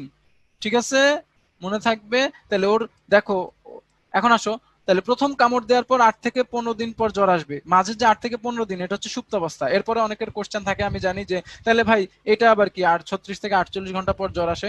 এটা মানে হচ্ছে ওই যে কামড় দেওয়ার পর 8 দিন পরে যে জ্বর শুরু হবে, প্রথম জ্বরটা আসবে, তারপর থেকে শুরু হবে 36 থেকে 48 ঘন্টার যে সাইকেল বা চক্র। প্রথম সুপ্তাবস্থা কাটানোর পর প্রথম যে 8 দিন পরে বা 15 দিন পরে জ্বরটা শুরু হবে, তারপর থেকে এটার জ্বর কত ঘন্টা পর পর আসবে? আবার 36 থেকে 48 ঘন্টা। আর এটার জ্বর 18 থেকে 40 দিন পর শুরু হবে, এরপর জ্বর আসবে আবার কত ঘন্টা পর পর? ওই 18 থেকে 40 দিন পর যে প্রথম জ্বরটা শুরু হবে তার ঠিক 72 ঘন্টা পর পর বারবার এই সাইকেলটা চলতে থাকবে। ঠিক আছে, বুঝতে পারছো? বাকিগুলো সেম কথা। আশা করি এবার তোমরা বুঝছো। এটা একটু একটু না, এটা মাস্ট, এটা মানে এই পুরো ছকটা মাস্ট। এটা ছাড়া তোমার এইচএসসি বা ভার্সিটি ইঞ্জিনিয়ারিং অ্যাডমিশন বা যদি কারো ইন্টারেস্ট থাকে মেডিকেল অ্যাডমিশন হলে ঢোকা যাবে না, কোনোভাবেই না। ঠিক আছে, ইভেন কলেজ, তোমাদের তো এইচএসসি এখনো হয় নাই, কলেজ এক্সামও এটা ছাড়া ঢোকা যাবে না। ঠিক আছে, ওগুলো তো আরো পরের ব্যাপার। আচ্ছা আসো, ম্যালেরিয়া পরজীবী জীবনচক্র। আসলে ম্যালেরিয়া পরজীবী জীবনচক্র, ম্যালেরিয়া কোন কোন প্রাণীতে জীবন কাটায় এটা তো আমরা জানি। যেহেতু মশার কামড়ে মানুষের হয়, তার মানে এর পোষক কয়টি? দুইটি, একটা হচ্ছে মানুষ আর একটা কি? মশকি। ঠিক আছে, তো মশকি কেন বলা হচ্ছে এটা আগে বলি, শোনো। পৃথিবীতে মশাবাহিত কোনো রোগ নাই। মশকি মানে কি? স্ত্রীলিঙ্গ, সকল রোগী কি স্ত্রীবাহিত রোগ, স্ত্রী মশাবাহিত রোগ, এজন্য মশকি। মানে আসলে পুরুষরা ক্ষতিকর না। ঠিক আছে, যাই হোক, মেয়েরা মাইন্ড করো না। এখন ব্যাপার আরেকটা, যে সেটা হচ্ছে যে আমাদের এই যে নেক্সট কথা হচ্ছে যে মশকি বাহিত এই মশকির দেহে যে জীবনচক্র সেটাকে বলা হচ্ছে যৌন জীবনচক্র, মানব দেহে অযৌন জীবনচক্র।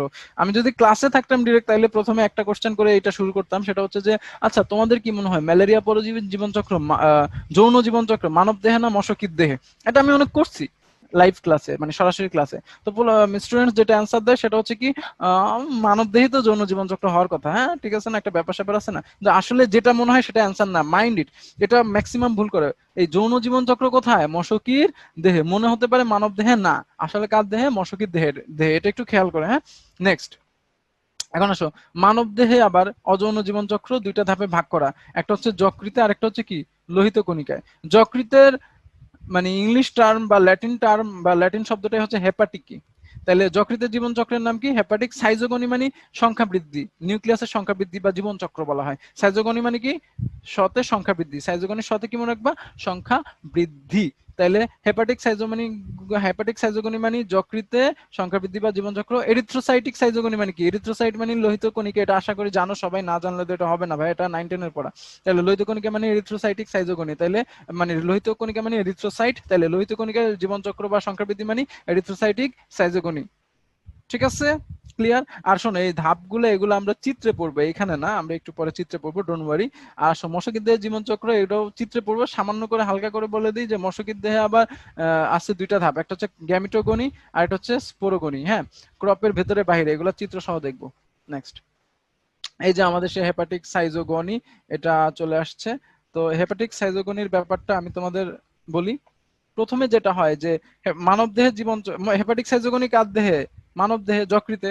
ঠিক আছে, হেপাটিক সাইজোগনি যকৃতে। তো মানব দেহে জীবন চক্র শুরু হবে কিভাবে? আগে তো মশকি কামড় দিবে, কামড় দেওয়ার পর জীবাণুটা ঢুকবে, তাই না? তার মানে এই যে দেখো স্পোরোজয়েডের প্রবেশ বোঝাই, সরি, এখানে আমি একটু আমার ইয়াটা নিয়ে নিই। ঠিক আছে। তো এখন ব্যাপার হচ্ছে যে এই যে আমাদের স্পোরোজয়েড প্রবেশ করবে কোথা থেকে? মশকির দেহ থেকে। মশকি কামড় দিবে, হ্যাঁ, সেটা আমাদের জীবাণুটা সর্বপ্রথম কোথায় যাবে? যকৃতে। কোথায় যাবে? যকৃতে। তো শোনো, মশকির দেহে জীবাণুটা এরকম দেখতে ছিল, যে এখন দেখতে পাচ্ছ, এটা কি আকৃতি? মাকু আকৃতি। দেখো মশকির দেহে ছিল এরকম চিকন মাকু আকৃতির, এটা নাম স্পোরোজয়েড।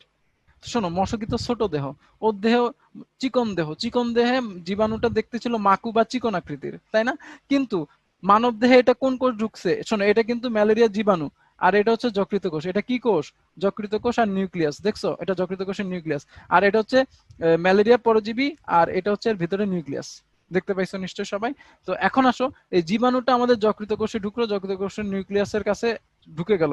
ঢুকে আমাদের যকৃত কোষে কিন্তু এই যে এটা হচ্ছে জীবাণু, আর এটা হচ্ছে কি যকৃত কোষ। যকৃত কোষের মধ্যে সে কি নিবে? পুষ্টি নিবে।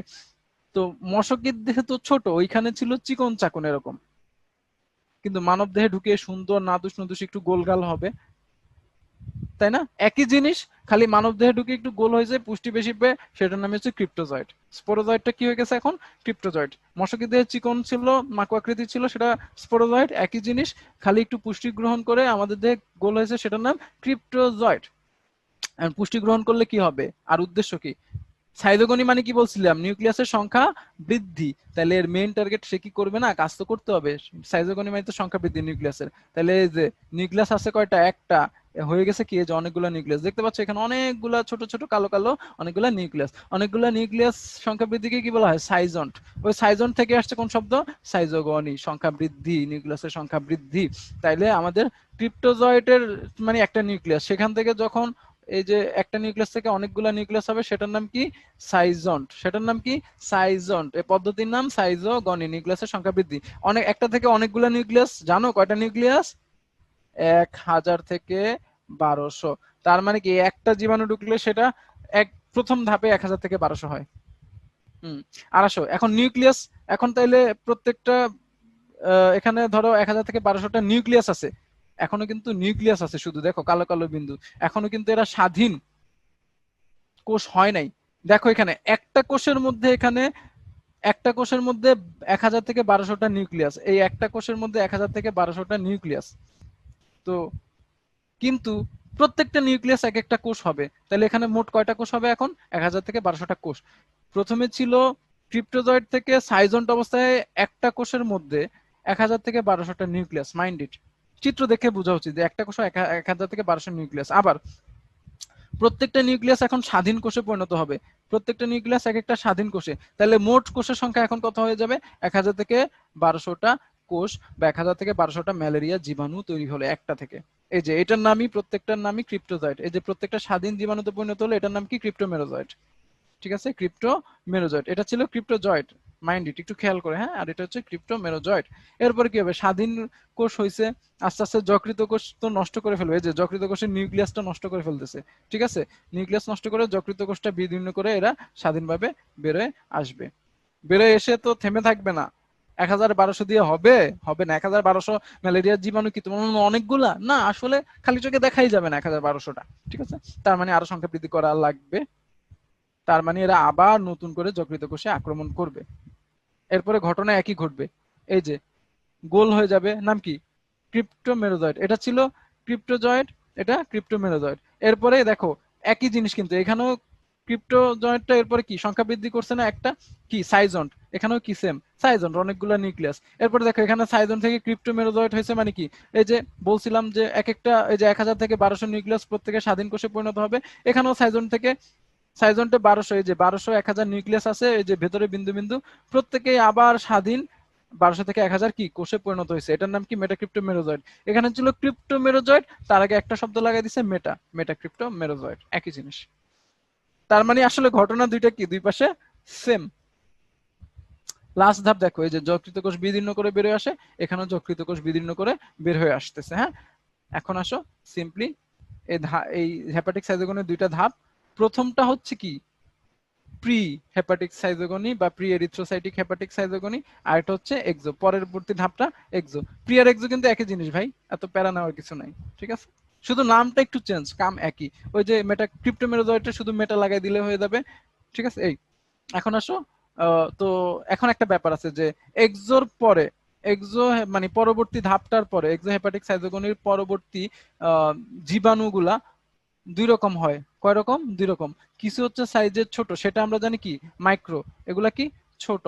আর ম্যাক্রো, এগুলা কি? বড়। ঠিক আছে, তো ম্যাক্রো বা বড়গুলা, বড় সাইজের গুলা, এগুলা আবার পুনরায় পুনরায় যকৃত কোষকে আক্রমণ করবে, পুনরায় যকৃত কোষকে আক্রমণ করবে।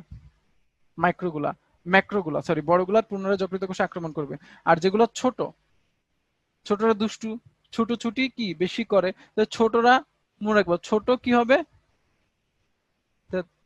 আচ্ছা ওয়েট, ছোট কি করবে, ছুটে যাবে, ছুটে যাবে কার কাছে, আরবিসি বা লোহিত কণিকার কাছে। বড়রা তো স্থির থাকে, বড়রা স্থির হয়ে যে জায়গায় ছিল ওই জায়গায় আছে, কোথায় আছে, বড়গুলা পুনরায় যকৃত কোষকে আক্রমণ করবে, আর ছোটগুলা ছুটে যাবে আরবিসি বা লোহিত রক্তকণিকা বা এরিথ্রোসাইটের কাছে। আরবিসি মানে কি, এরিথ্রোসাইটের কাছে। এটা মনে থাকবে, এটা কিন্তু খুব ইম্পর্টেন্ট। তাইলে হেপাটিক সাইজোগনির পরে পুনরায় যকৃতকে আক্রমণ করে ম্যাক্রো বা বড়গুলা একই জায়গায় থেকে যায়, তাই না? আর কোনগুলো ছুটে আরবিসি বা লোহিত কণিকার কাছে যায়, যেগুলো ছোটগুলো ছুটে যায় মাইক্রোগ্যামিটোসাইট, যেগুলো সরি মাইক্রো মেটাক্রিপ্টোমেরোজয়েড গুলা, ঠিক আছে? এরা ছুটে যায় কার কাছে, আরবিসি বা লোহিত কণিকার কাছে। এই যে দেখো, তাহলে আরবিসি বা লোহিত কণিকার আরেক নাম কি, এরিথ্রোসাইট বা লোহিত কণিকায় কি জীবনচক্র মানে কি, জীবনচক্র বা সংখ্যা বৃদ্ধি মানে কি, নিউক্লিয়াসের সংখ্যা বৃদ্ধির নাম কি, সাইজোকনি, এজন্য এরিথ্রোসাইটিক সাইজোকনি। তো ছোট যেগুলো ছুটে আসছে এগুলোর এখন নাম দেওয়া হয়েছে কি, মেরোজয়েড। এরা প্রবেশ করবে কোথায়, কার কাছে ছুটে আসছে, এরিথ্রোসাইট বা লোহিত কণিকা, তাহলে লোহিত কণিকায় প্রবেশ করছে, দেখছো? ঠিক আছে।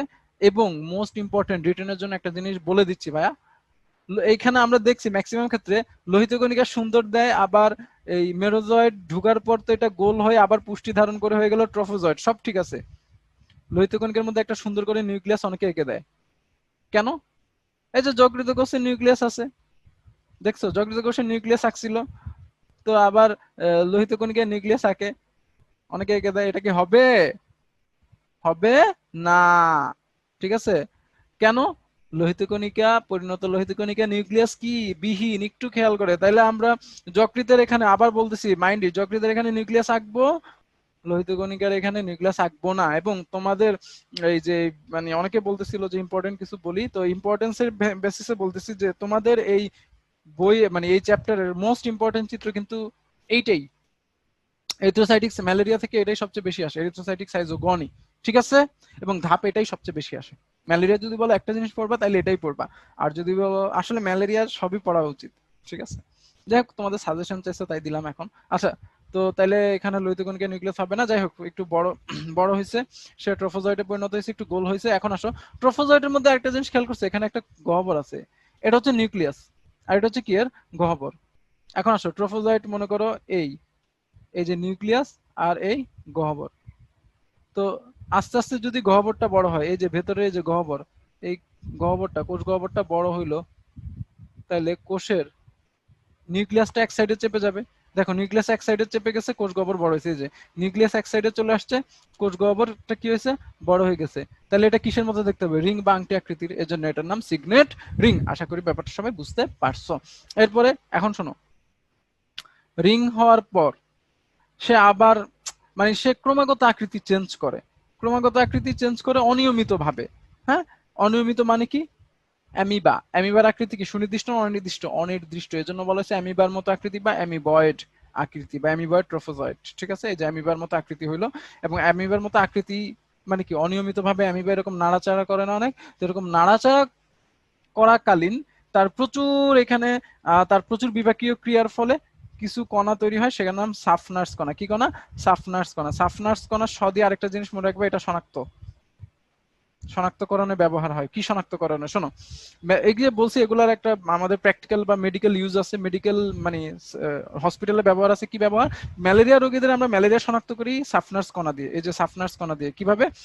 ম্যালেরিয়া রোগীর রক্ত নেওয়া হয়, রক্ত নিয়ে তার রক্তে যদি ল্যাবে আমরা সাফনার্স কণা পাই তাহলে ম্যালেরিয়া শনাক্ত করা যায়। শোনো, ম্যালেরিয়া পরজীবীটা ছোট, এটা শনাক্ত করা সহজ না, এই জন্য আমরা কি কি শনাক্ত করি? সাফনার্স কণা, ঠিক আছে। তাহলে ম্যালেরিয়া শনাক্ত করা হয় কোন ধাপে? Erythrocytic schizogony, clear. আর ম্যালেরিয়া শনাক্ত করা হয় কোন দশায়? তখন হবে অ্যামিবয়েড ট্রফোজয়েড দশায়। কারণ কি দিয়ে করা হয়? সাফনার্স কণা। এটা ভেরি ভেরি ইম্পর্টেন্ট, ঠিক আছে। ব্যাস, এরপরে আসো, এরপরে হচ্ছে অ্যামিবয়েড ট্রফোজয়েডের পরে সে বুঝে যে না, আমার অনিয়মিত আকৃতি আর রাখা যাবে না, আমার জীবনটাকে গোছাইতে হবে, এই জন্য সে গোলাকৃতি হয়ে যায়। গোলাকৃতি হয়ে, আর তার উদ্দেশ্য কি? সংখ্যা বৃদ্ধি। ভুলে গেলে চলবে, সাইজোগনি মানে কি? নিউক্লিয়াসের সংখ্যা বৃদ্ধি। তাহলে এরপরে সে এই যে দেখো নিউক্লিয়াসের সংখ্যা বাড়াইছে, দেখছো নিউক্লিয়াসের সংখ্যা বাড়াইছে কয়টা? এখানে আবার আগেরটার মতো 1000 থেকে 1200টা না, এখানে 12 থেকে 24টার মতো নিউক্লিয়াস, ধরে নিলাম এখানে 12টা নিউক্লিয়াস আছে। তো এই আর এই ধাপের নাম কি আমরা জানি সাইজন। যখন নিউক্লিয়াস বাড়ায় ফেলে তখন ধাপটার নাম কি সাইজন। এ সময় প্রচুর ক্রিয়া বিক্রিয়া হয়, বাইরে তো সাবনার্স কণা আছে এবং মাঝখানে আবার একটা বর্জ্য জমা হয়, সেটার নাম কি হিমোজয়েন, কিন্তু একটা বর্জ্য আর কিছুই না। ঠিক আছে, সবাই মনে রাখবে কোষীয় বিপাকের বর্জ্য হচ্ছে হিমোজয়েন। এবার এরপরে আস্তে আস্তে কি, তো নিউক্লিয়াস গুলা এই যে খেয়াল করো এর পরবর্তী ধাপ কি হবে, নিউক্লিয়াস গুলা চারপাশ থেকে আস্তে আস্তে সাইটোপ্লাজম চেপে স্বাধীন কোষ তৈরি করবে। তো প্রথমে চাপার যখন শুরু হয়, এখনো তো তাইলে এটা মুছে দিই, হ্যাঁ, তাইলে এই যে চাপতে শুরু করছে চারপাশে সাইটোপ্লাজম, তখন দেখতে কেমন হবে জিনিসটা, জিনিসটা এই যে দেখতে এরকম সুন্দর রোজ বা গোলাপ ফুলের মতো বা রোজেট বা ফুলের মতো, তাহলে পরবর্তী ধাপের নাম রোজেট। এবং পুরোপুরি সাইটোপ্লাজম যখন চেপে যাবে, এই যে চেপে স্বাধীন কোষ পরিণত হবে, পুরোপুরি সাইটোপ্লাজম চেপে এক একটা গোল গোল কোষে পরিণত হয়েছে, দেখছো, এই যে পুরোপুরি সাইটোপ্লাজম চেপে গিয়ে এক একটা গোল গোল কোষে পরিণত হয়েছে। ঠিক আছে, তো এই যে গোল গোল কোষগুলা, সেগুলা আবার দুই রকম, মনে আছে আগেরটা ধাপে দুই রকম, একটা ছোট আর একটা কি তৈরি ছিল বড়, এখানেও সেম, একটা মাইক্রো আর একটা ম্যাক্রো। তাহলে দুই এরিথ্রোসাইটিক সাইজোগনিস শেষের ধাপেও মাইক্রো আর ম্যাক্রো গ্যামেটোসাইট তৈরি হয়। আর কি বলে মাইক্রো মানে কি ছোট, তাই না, আর ম্যাক্রো মানে কি বড়। তাহলে এখন বলো ছেলে বড় না মেয়ে বড়? আসলে ব্যাপার হচ্ছে এরকম যে আমরা ছেলেরা সবসময় স্যাক্রিফাইসিং, তাই আমরা ছোট ভাগটাই নিলাম। আমরা কোন ভাগটা নিলাম? ছোট। তাহলে ছোটটা হচ্ছে পুং, আর দিয়ে দিলাম বড় ভাগ ওদেরকে দিয়ে দিলাম। তাহলে বড়টা হচ্ছে কি স্ত্রী গ্যামেটোসাইট। ক্লিয়ার? এটা মনে থাকবে আশা করি, অবশ্যই আশা করি না, অবশ্যই মনে রাখতে হবে। তাহলে ছেলেরা আমরা ছোট ভাগটাই নিলাম, আমরা খুশি, আমরা অল্পতে আলহামদুলিল্লাহ। তাহলে মাইক্রোগ্যামিটোসাইটের ভাগটা আমরা নিলাম, এটা হচ্ছে পুং গ্যামিটোসাইট। আর ম্যাক্রো বা বড় গ্যামিটোসাইটের ভাগটা ওদের দিয়ে দিলাম, সেটা হচ্ছে স্ত্রী গ্যামিটোসাইট। তাহলে এরিথ্রোসাইটিক সাইজোগনিস শেষ ধাপে কয় রকম গ্যামিটোসাইট তৈরি হয়? দুই রকম, একটা ছোট আর একটা বড়। ছোটটা হচ্ছে পুরুষ আর বড়টা হচ্ছে স্ত্রী, মাইক্রো আর ম্যাক্রো গ্যামিটোসাইট।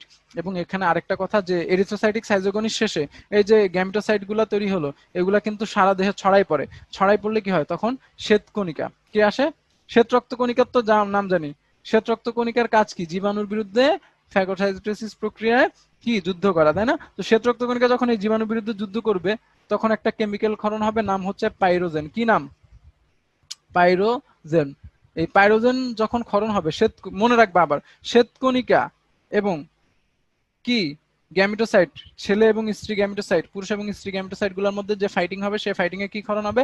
পাইরোজেন ক্ষরণ হবে। পাইরোজেনের কারণে কি আসবে? জ্বর। তাহলে কোন সাইজোগনিতে জ্বর আসে? Erythrocytic schizogony. কিসের কারণে? শ্বেত রক্তকণিকার সাথে জীবাণুর ফাইটিং এ। এবং সেই কোন কেমিক্যালের কারণে? পাইরোজেন নামক কেমিক্যাল ক্ষরণের কারণে দেহের তাপমাত্রা বেড়ে যায়। ঠিক আছে, এবার আসো মানব দেহে জীবনচক্র শেষ, এবার মশকির দেহে। আচ্ছা, মানব দেহে সর্বশেষ তাহলে ধাপ কোনটি? পুঙ্গার স্ত্রী গ্যামিটোসাইট বা মাইক্রো এবং ম্যাক্রো গ্যামিটোসাইট আমরা দেখতে পাচ্ছি। মশকির দেহে, এটা কি মশকির দেহ মনে হচ্ছে না, তাই না? আচ্ছা, আমি তোমাদের বলে দিচ্ছি এখানে যে আসলে ব্যাপারটা হচ্ছে যে এই যে দেখতে পাচ্ছ, এটা মশকির দেহ না, শুধু যে অংশে কাজ হয় ওটাই তো দেখাবে, তাই না? এই যে হচ্ছে মশকির। আমাদের যেরকম পাকস্থলী বা খাদ্যনালী থাকে, মশকিরও তো এরকম আছে। তো মশকির পাকস্থলী বা পরিপাকতন্ত্রের একটা অংশের নাম এই যে ক্রপ। ক্রপ কি তাহলে মশকির পরিপাকতন্ত্রের একটা অংশ? বলো, ধরে নাও এটাই ওর পাকস্থলী, হ্যাঁ, খাদ্যনালী। তো মশকির পরিপাক নালী বা খাদ্যনালী বা পাকস্থলী, এই যে যে দেখো এই যে লাইনটা আমি ধরে আগাচ্ছি, সবাই মনে হয় দেখতে পাচ্ছ। হুম, হ্যান্ড রেজ করতে বলবো না, তাহলে সবাই হ্যান্ড রেজ করে ফেলবো, দরকার নাই, আমি বুঝতে পারছি সবাই দেখতে পাচ্ছ, কারণ দেখতে না পেলে আমাকে শুভ বলতো। আচ্ছা, এখন ব্যাপার হচ্ছে যে এই যে আমরা দেখতে পাচ্ছি যে ক্রপের লাইনটা আবার দেখাচ্ছি, এই ক্রপ, এইটুকু ক্রপ। হুম, ঠিক আছে। আর এই যে এই লাইনটা, এটা হচ্ছে ক্রপের কি বহিস্থ প্রাচীর। ঠিক আছে, তো যাই হোক, এখন এই যে ক্রপের ভেতর কি ঢুকতেছে? ম্যালেরিয়ার ওই যে পরজীবীগুলা। কোন কোন পরজীবীর ধাপগুলা? পুঙ্গার স্ত্রী গ্যামেটোসাইট। কারণ মশকি, মশকি যদি রক্ত শোষণ করে, তাহলে আমাদের দেহের সর্বশেষ দুইটা ধাপই তো পাবে, তাই না?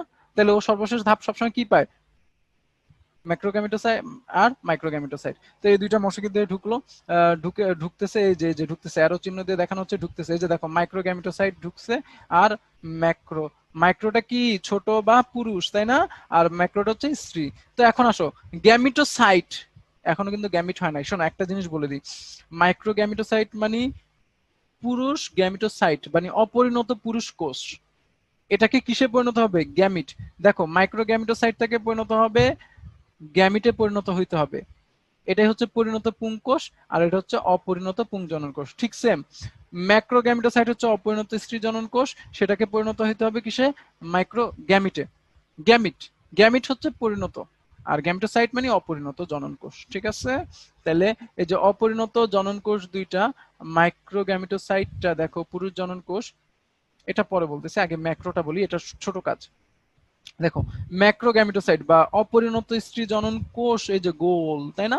এই গোলটা বেশি কিছু পরিবর্তন হবে না, সে খালি একটু বড় হবে সাইজে। তাহলে একটু বড় হয়ে গেলে সেটার নাম কি? ম্যাক্রোগ্যামিট। তাহলে গ্যামিটোসাইট থেকে গ্যামিট মানে একটু বড় হয়েছে, পরিণত হয়ে গেছে, শেষ। ঠিক আছে, তো এরপরে আরেকটা ব্যাপার, এই স্ত্রী গ্যামিট যেটা, তার আবার একটা কোণ তৈরি হবে, নাম কি? নিষেক কোণ। কারণ কি? এই কোণ দিয়েই কে প্রবেশ করবে এর মধ্যে? মাইক্রোগ্যামিট বা পুরুষ জনন কোষ। ঠিক আছে, তাহলে অপরিণত স্ত্রী জনন কোষ থেকে পরিণত স্ত্রী জনন কোষ বা ম্যাক্রোগ্যামিট তৈরির জন্য একটা ইম্পর্টেন্ট জিনিস কি? নিষেক কোণ সৃষ্টি হওয়া।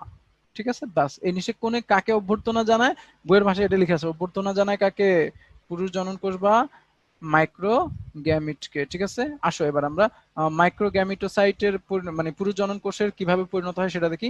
দেখো, স্ত্রী জনন কোষ যত সহজে পরিণত হয়ে গেছে, ছেলেরা তো এত সহজে আসলে হার মানার পাত্র না, আমরা এত সহজে পরিণত হব না, আমাদের একটু টাইম লাগে, তাই না? আচ্ছা, টাইম লাগে মানে আমাদের আগে একটু কোষ মানাইতে হয়। ধরে নিলাম আমাদেরকে বললো যে না, তুমি এখন বড় হচ্ছ, তুমি স্টার হয়ে যাচ্ছ। দেখো, তাইলে মাইক্রোগ্যামিটোসাইট পরিণত হওয়ার পথে কিসে পরিণত হয়? স্টার। ঠিক আছে, আমরা স্টার হয়ে গেলাম। আমরা না, আসলে ম্যালেরিয়া পুরুষ গ্যামিটোসাইটটা স্টার হইলো। স্টার হইলো কেন? স্টার হইলো সুবিধার জন্য। কি সুবিধা?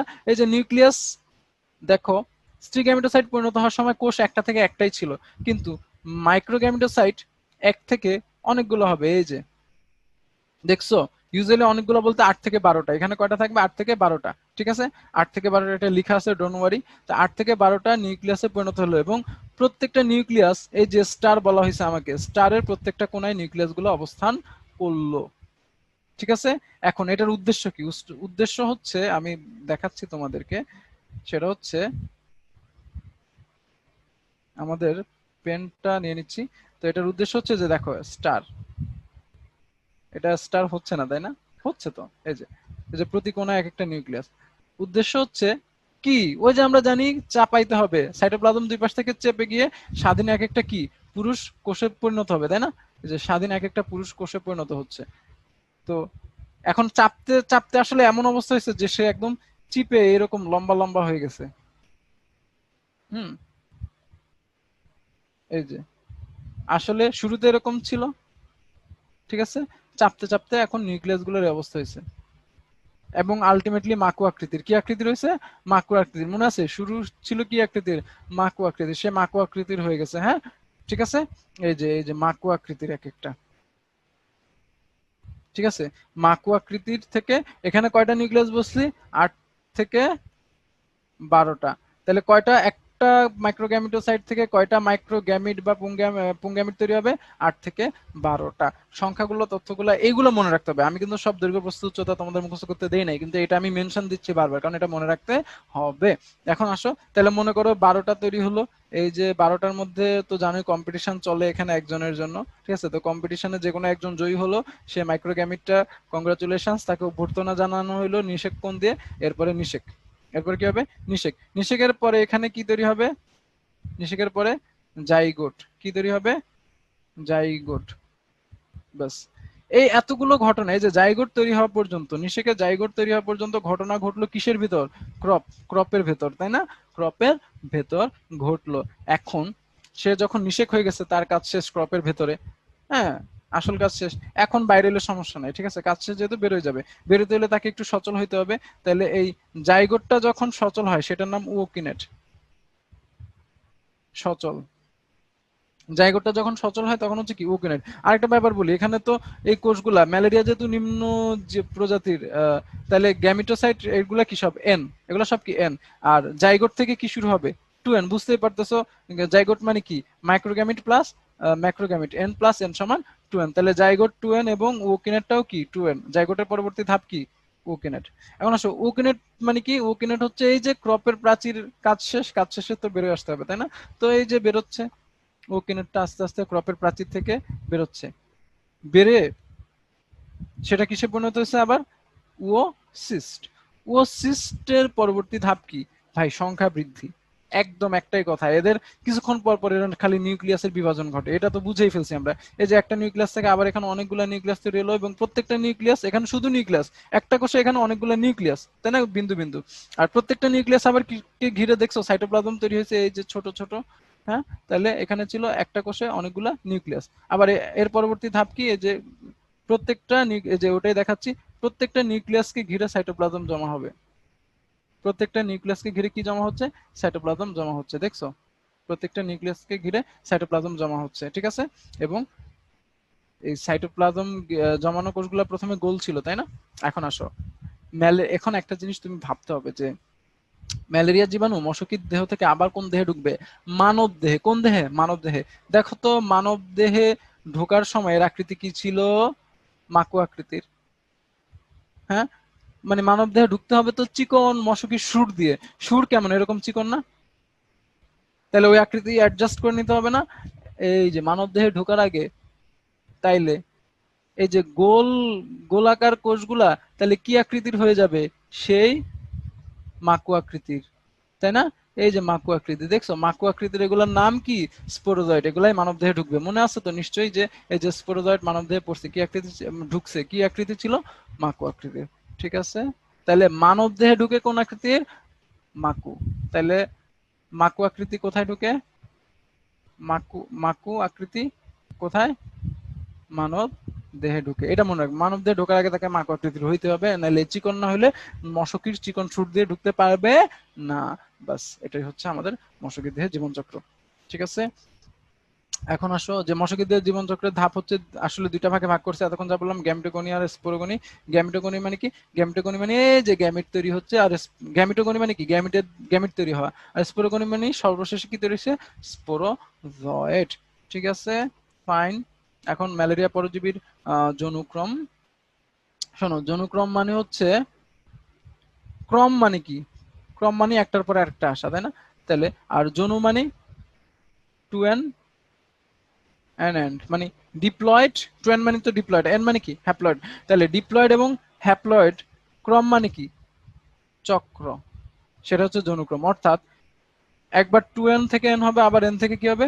Two N. এই যে চক্রটা, এটাই হচ্ছে জনুক্রম। এটা মনে রাখতে হবে, কোনো প্রাণীর জীবন দেহে টু এন এবং এন চক্র বা ক্রম বা হ্যাপ্লয়েড ডিপ্লয়েড ক্রমকে কি বলা হয়? জনুক্রম, ঠিক আছে? তো দেখো বোঝাই যাচ্ছে ম্যালেরিয়া জীবন চক্রের ডিপ্লয়েড দশা কখন পাইছি আমরা? সহজ জিনিসে ভাই, খালি জাইগোট টু এন। এই যে macrogamete N plus N, zygote two N, ঠিক আছে? এরপরে জাইগোট থেকে উকিনেট, সেটাও টু এন। এরপরে ওসিস্ট টু এন। এরপরে যে নিউক্লিয়াসের বিভাজন, সেখানে কি হয়ে যাবে? এন, ঠিক আছে? এটা কোন প্রক্রিয়া মাঝখানে? তাইলে টু এন থেকে এন হয় কোন প্রক্রিয়ায়? মায়োসিস। কি প্রক্রিয়া? মায়োসিস, ঠিক আছে?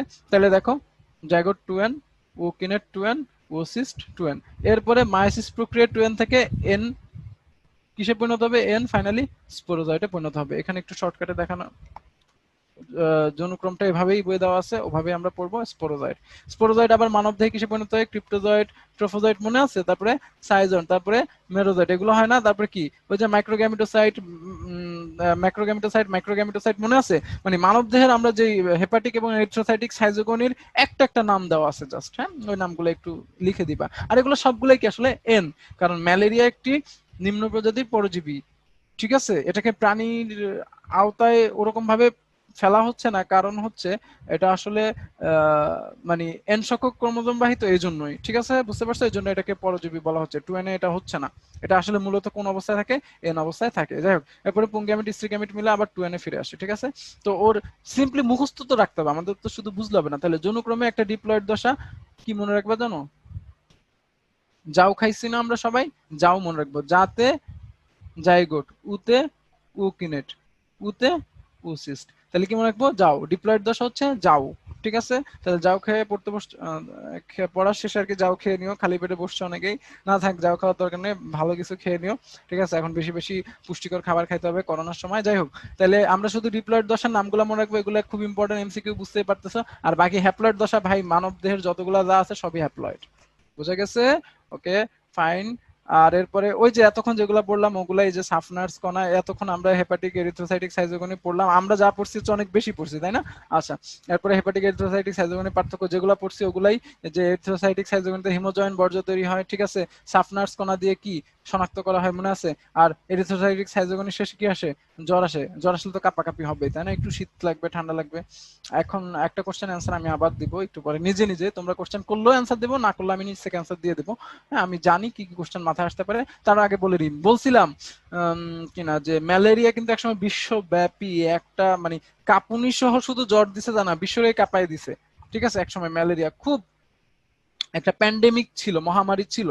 কিন্তু সেই প্যান্ডেমিক মহামারীর এখন কোনো ভ্যালু নাই। আমি বলছি না, আমি আমার এত বছরের জীবনে একটা ম্যালেরিয়া রোগী আল্লাহর মধ্যে দেখি নাই, সব করোনা পেশেন্ট দেখতেছি। করোনা ভাই এক এক দিনে অনেক করোনা পেশেন্ট দেখতে হচ্ছে, এর মধ্যেও তোমাদের ক্লাস নিচ্ছি। হ্যাঁ, দোয়া করে আমাদের জন্য। আচ্ছা, যাই হোক, এখন আসো যে কি বলে এই যে কখন এই ম্যালেরিয়া মহামারী থেমে গেল? যখন প্রতিষেধক টিকা তৈরি হলো। বলতো বুদ্ধি করে টিকা তৈরি হয়েছে কি দিয়ে? মোটামুটি ম্যালেরিয়ার পরজীবীটাই একটু নিষ্ক্রিয় করে ওটাকে বিশেষ প্রসেসিং এ টিকা তৈরি করা হয়েছে। ঠিক আছে, আর ওই যেহেতু এটা মশাবাহিত রোগ, তাইলে টিকাটার নাম কি? মস্কুইরেক্স, বা পরবর্তী বাণিজ্যিক নাম দেওয়া হয় আরটিএসএস। ঠিক আছে, আর এটা ডোজ কয়টি? 4 বার দিতে হয়। এটা কার বিরুদ্ধে অ্যান্টিবডি তৈরি করতে পারে? ফ্যালসিপেরাম, মনে আছে? সবচেয়ে কিটা? ফালতুটা। ফালতু মানে কি? সবচেয়ে খারাপটার বিরুদ্ধে অ্যান্টিবডি তৈরি করতে পারে এই ভ্যাকসিন বা প্রতিষেধক, টিকা। ঠিক আছে, এবার আসো পোল কোশ্চেন 6 নম্বরটা দিয়ে দেন, যে কোন সাইজোগনিতে ম্যালেরিয়া জ্বরের লক্ষণ প্রকাশ পায়? হ্যাঁ, পোল 6। হ্যাঁ, কোনটি ম্যালেরিয়ার জ্বরের লক্ষণ প্রকাশ পায় কোন সাইজোগনিতে? অ্যান্সার করে দাও। হ্যাঁ, হচ্ছে শুরুতে 180 থাকে, আস্তে আস্তে কমতে থাকে তোমাদের। ঠিক আছে,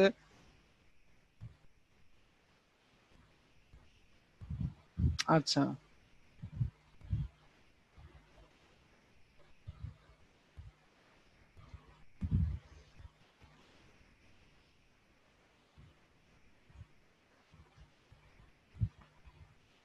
ঠিক আছে, তোমাদের 71%, কংগ্রাচুলেশন, সঠিক অ্যান্সার দিছো এরিথ্রোসাইটিক সাইজোগনি। বলছি না যে এই যে আমি বলছিলাম না এখানে যে তোমাদের কি বলে এরিথ্রোসাইটিক সাইজোগনির শেষে এই যে পুংগ্যামিটোসাইট স্টিগ্যামিটোসাইটের সাথে শ্বেত রক্তকণিকার কি হয়?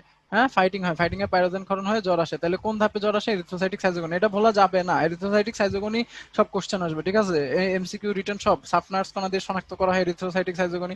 Pole question 7 then, 7 number pole.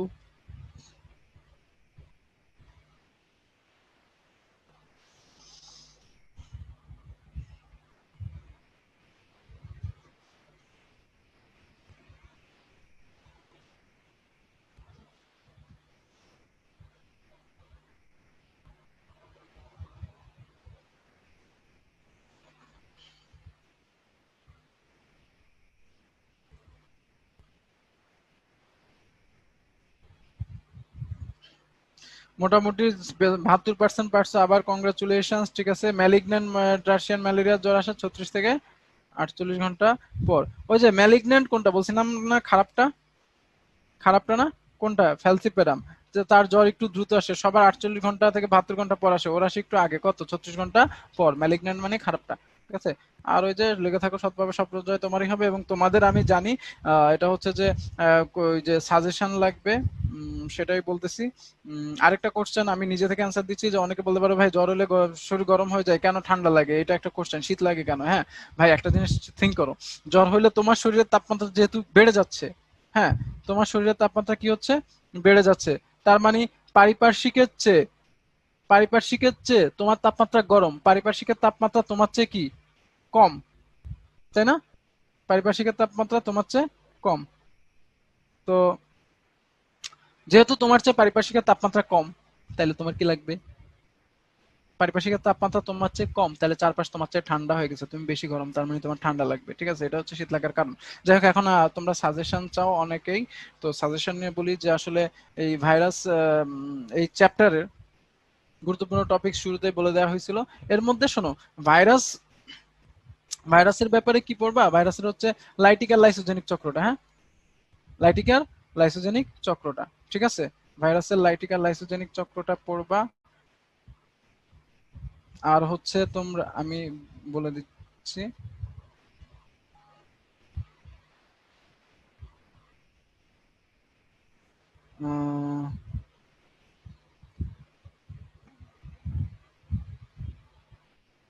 From beginning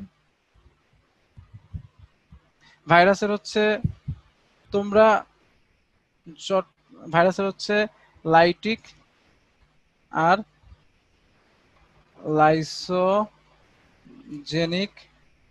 আর ভাইরাসের অর্থনৈতিক গুরুত্বটা এখানে লিখাই আছে, এটা পড়বা। ঠিক আছে, আর ভাইরাসের মধ্যে তোমরা অবশ্যই আমরা যে SARS CoV two, SARS CoV two, আমরা অবশ্যই জানি এটা করোনা আর কি, করোনা নিয়ে পড়তে হবে ভাই। তোমার এইচএসসি বইয়ে না এটা বললে হবে না, এখন প্রশ্ন যে কোনো জায়গা থেকে আসে। হ্যাঁ, তোমরা একটু খোঁজ নিয়ে দেখো, রিসেন্ট কয়েক বছর ধরে এমনিতেই বইয়ের বাইরে থেকে কোশ্চেন আসার একটা অভিযোগ আছে, বইয়ের বাইরে থেকে, বাট পৃথিবীর বাইরে থেকে কোশ্চেন আসবে না। সো বইয়ের বাইরে হলো পৃথিবীর মধ্যে থেকে একটা কোশ্চেন আসবে, সার্স কোভ টু, এটা তোমার কলেজ পরীক্ষাও চলে আসতে পারে, এইচএসসি তে আসবে, আর নাহলে অ্যাডমিশনে। ঠিক আছে, কনফার্ম। ঠিক আছে, আর ভাইরাসের অর্থনৈতিক গুরুত্ব, এবার সব ভাইরাস গঠিত রোগ সমূহের নাম আর কি। হ্যাঁ, রোগসমূহ, এবং এর মধ্যে সার্স করোনা ভাইরাস 2 নিয়ে ভালো করে পড়বা আশা করি।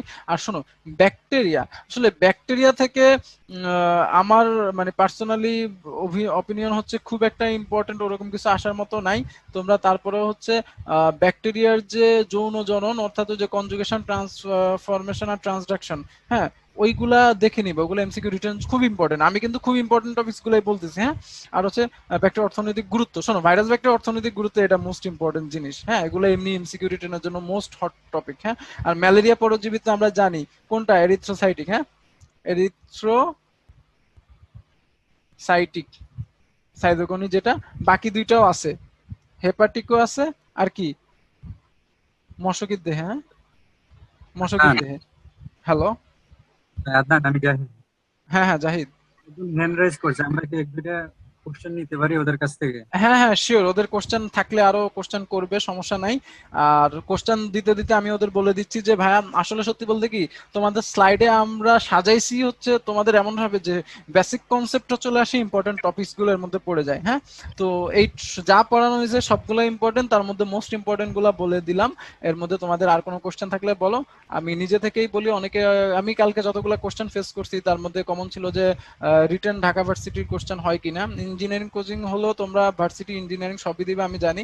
তো ঢাকা ভার্সিটির অ্যাডমিশনের কোশ্চেনে তোমার ইয়া আসে, কি বলে, রিটেন গতবার থেকে চালু হয়েছে। ঠিক আছে, রিটেন এমসিকিউ, আর কোথাও এখন পর্যন্ত ওরকম মেডিকেল বা আদার্স কোথাও রিটেন এমসিকিউ নাই। বুয়েটে তো আছে, ওটা আলাদা ইঞ্জিনিয়ারিং এ। ঠিক আছে, ভার্সিটি বায়োলজি যেহেতু পড়তেছো তার মানে ভার্সিটি দিবা, এজন্য বললাম। ঠিক আছে, আচ্ছা, আর ওদের আর কোনো কোশ্চেন থাকলে, শুভ বা জাহিদ। ভাইয়া, কে আছেন? ওই হ্যান্ড রাইজ কি একটু সুযোগ দেওয়া যায় ওদেরকে? হ্যাঁ ভাই, ওদের, সুযোগ দিচ্ছি। আচ্ছা সুযোগ, আচ্ছা ঠিক আছে। বাইরে দিচ্ছে, ওরা কোশ্চেন করবে আদনান। আচ্ছা হ্যাঁ বলো।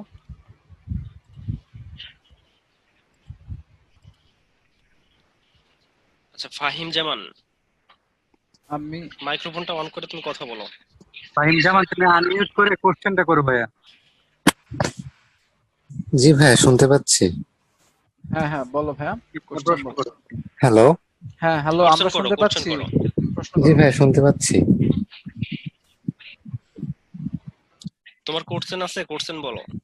কোশ্চেনটা হলো যে ভাইয়া, ওই ব্যাকটেরিয়ার দেহে তো মানে একটা ডিএনএ থাকে, তা ক্রোমোজোম কি একাধিক থাকবে নাকি এরকম কোনো সংখ্যা আছে? না শোনো, ব্যাকটেরিয়ার দেহে একটা ডিএনএটাই ক্রোমোজোম হিসেবে কাজ করে, আর এক্সট্রা ডিএনএটা হচ্ছে প্লাজমিড। হ্যাঁ, আমরা এখন ব্যাপার হচ্ছে ক্রোমোজোম বললে একটাই বলবো। ক্রোমোজোম ঠিক আছে, একটা? হ্যাঁ হ্যাঁ একটাই, ডিএনএ একটা, ক্রোমোজোম একটাই। ডিএনএটাই ক্রোমোজোম হিসেবে কাজ করে। দেখো, আদি কোষ, আদি নিউক্লিয়াস, এই জন্যই কেবলমাত্র। ঠিক আচ্ছা আছে, ঠিক আছে, এটাই প্রশ্ন ছিল। আচ্ছা ঠিক আছে, থ্যাংক ইউ। আমার জন্য খুব সহজ প্রশ্ন, তোমাদের জন্য জানি না কেমন। আচ্ছা, জহিরুল ইসলাম সামি, হ্যাঁ মাইক্রোফোনটা অন করে কথা বলো। জাহিরুল ইসলাম সামি,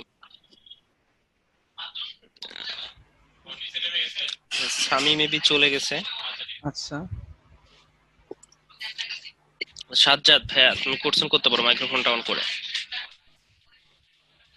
হ্যালো ভাইয়া। হ্যাঁ ভাইয়া বলো। ভাইয়া গ্রাম পজিটিভ এন্ড গ্রাম নেগেটিভটা বুঝি নাই। গ্রাম পজিটিভ নেগেটিভ তো অনেক টাইম নিয়ে বললাম যে আসলে বেসিক্যালি তোমার হচ্ছে ধরো কারো গলায় কোনো কাশি বা ইনফেকশন হইলো, আমরা ধরে নিলাম ওটা হচ্ছে ব্যাকটেরিয়া ইনফেকশন, তাহলে কেমন ধরনের ব্যাকটেরিয়া এটা জানার জন্য যেই টেস্ট সেটাই হচ্ছে গ্রাম পজিটিভ এবং নেগেটিভ। এবং এক্ষেত্রে তার গলার ধরো আমি একটা স্যাম্পল বা নমুনা নিলাম, হ্যাঁ ধরো কফটাই নিলাম, তো কফটা নিয়ে ল্যাবে নিয়ে গ্রাম নামক একটা রঞ্জক, ওই যে রঙে রঞ্জিত করা হয় সেটার নামে গ্রাম, মানে শনাক্ত করার জন্য তো একটা চিহ্ন দেওয়া লাগবে, সেটাই রং। তো সেই রংটার নাম হচ্ছে গ্রাম।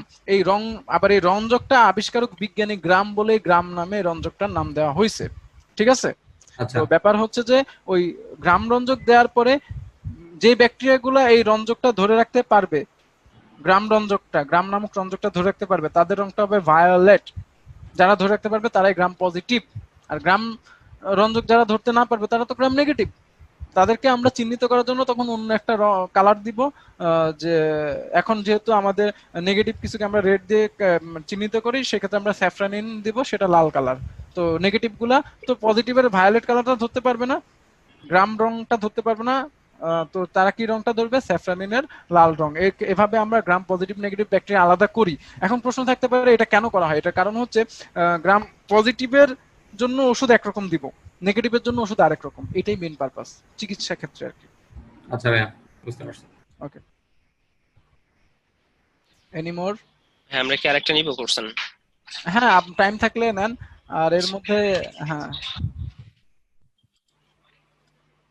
আহমেদ ভাইয়া তুমি অনেক সময় ধরে হাত উঁচু করে আসছো, হাত ব্যথা হয়ে গেছে, বলো তুমি তোমার কি করছেন। আচ্ছা বলো। মাইক্রোফোনটা অন করে কথা বলো। আহমেদ ভাইয়া কথা বলো, মাইক্রোফোনটা অন করো। হাত ব্যথা হয়ে গেছে ওর, না মুখ সবই ব্যথা হয়ে গেছে, এজন্য কথা বলতে পারতেছে না মনে হয় মনে বুঝতেছে না ভাই, মাইক্রোফোনটা অন করে কথা আচ্ছা বলো। আপনি, ও যেহেতু কথা বলতে পারতেছে না, আপনি অন্য কাউকেই দিয়ে দেন।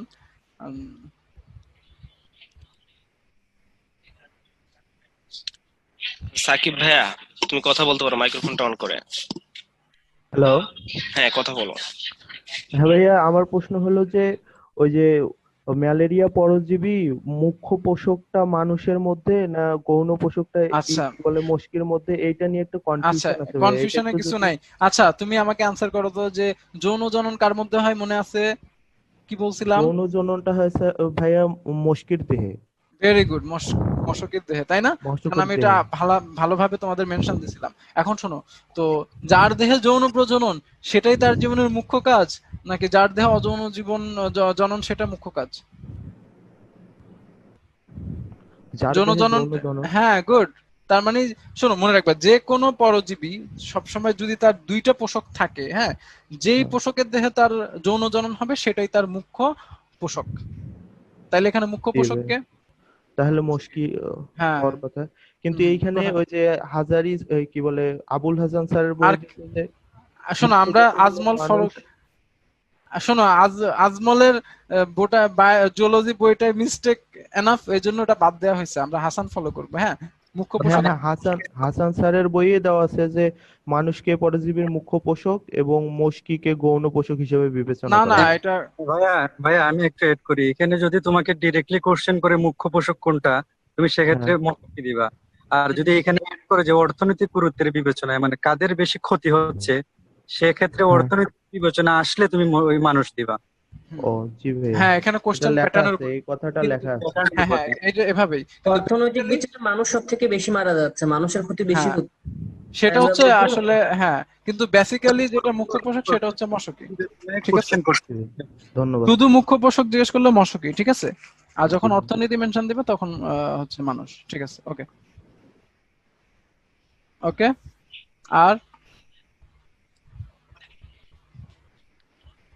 মরিয়ম ইসলাম, মাইক্রোফোনটা অন করে কথা বলো। মরিয়ম ইসলাম। নাই মনে হয় ভাইয়া, সিফাতকে লাস্ট সুযোগ দিয়ে আমরা মনে হয় কোশ্চেনারি করবো করে দিই। ক্লাস শেষ করা যেতে পারে ভাইয়া। চলে গেছে মনে হয়। হ্যাঁ, ও বুঝতেছে না ভাই মনে হয়। বের হয়ে যাচ্ছে অনেকে কিন্তু। হ্যাঁ ভাইয়া, তাহলে শেষ করে দেন, আর ওদের সাথে আমি একটু লাস্টে কথা বলবো। ওকে, ওকে শেষ ওকে, করে দেন। থ্যাংক ইউ অল তোমাদেরকে। আর হচ্ছে আবার দেখা হবে ইনশাল্লাহ, নেক্সট দিন কোনো ক্লাস মিস করবে না, এটাই হচ্ছে কথা।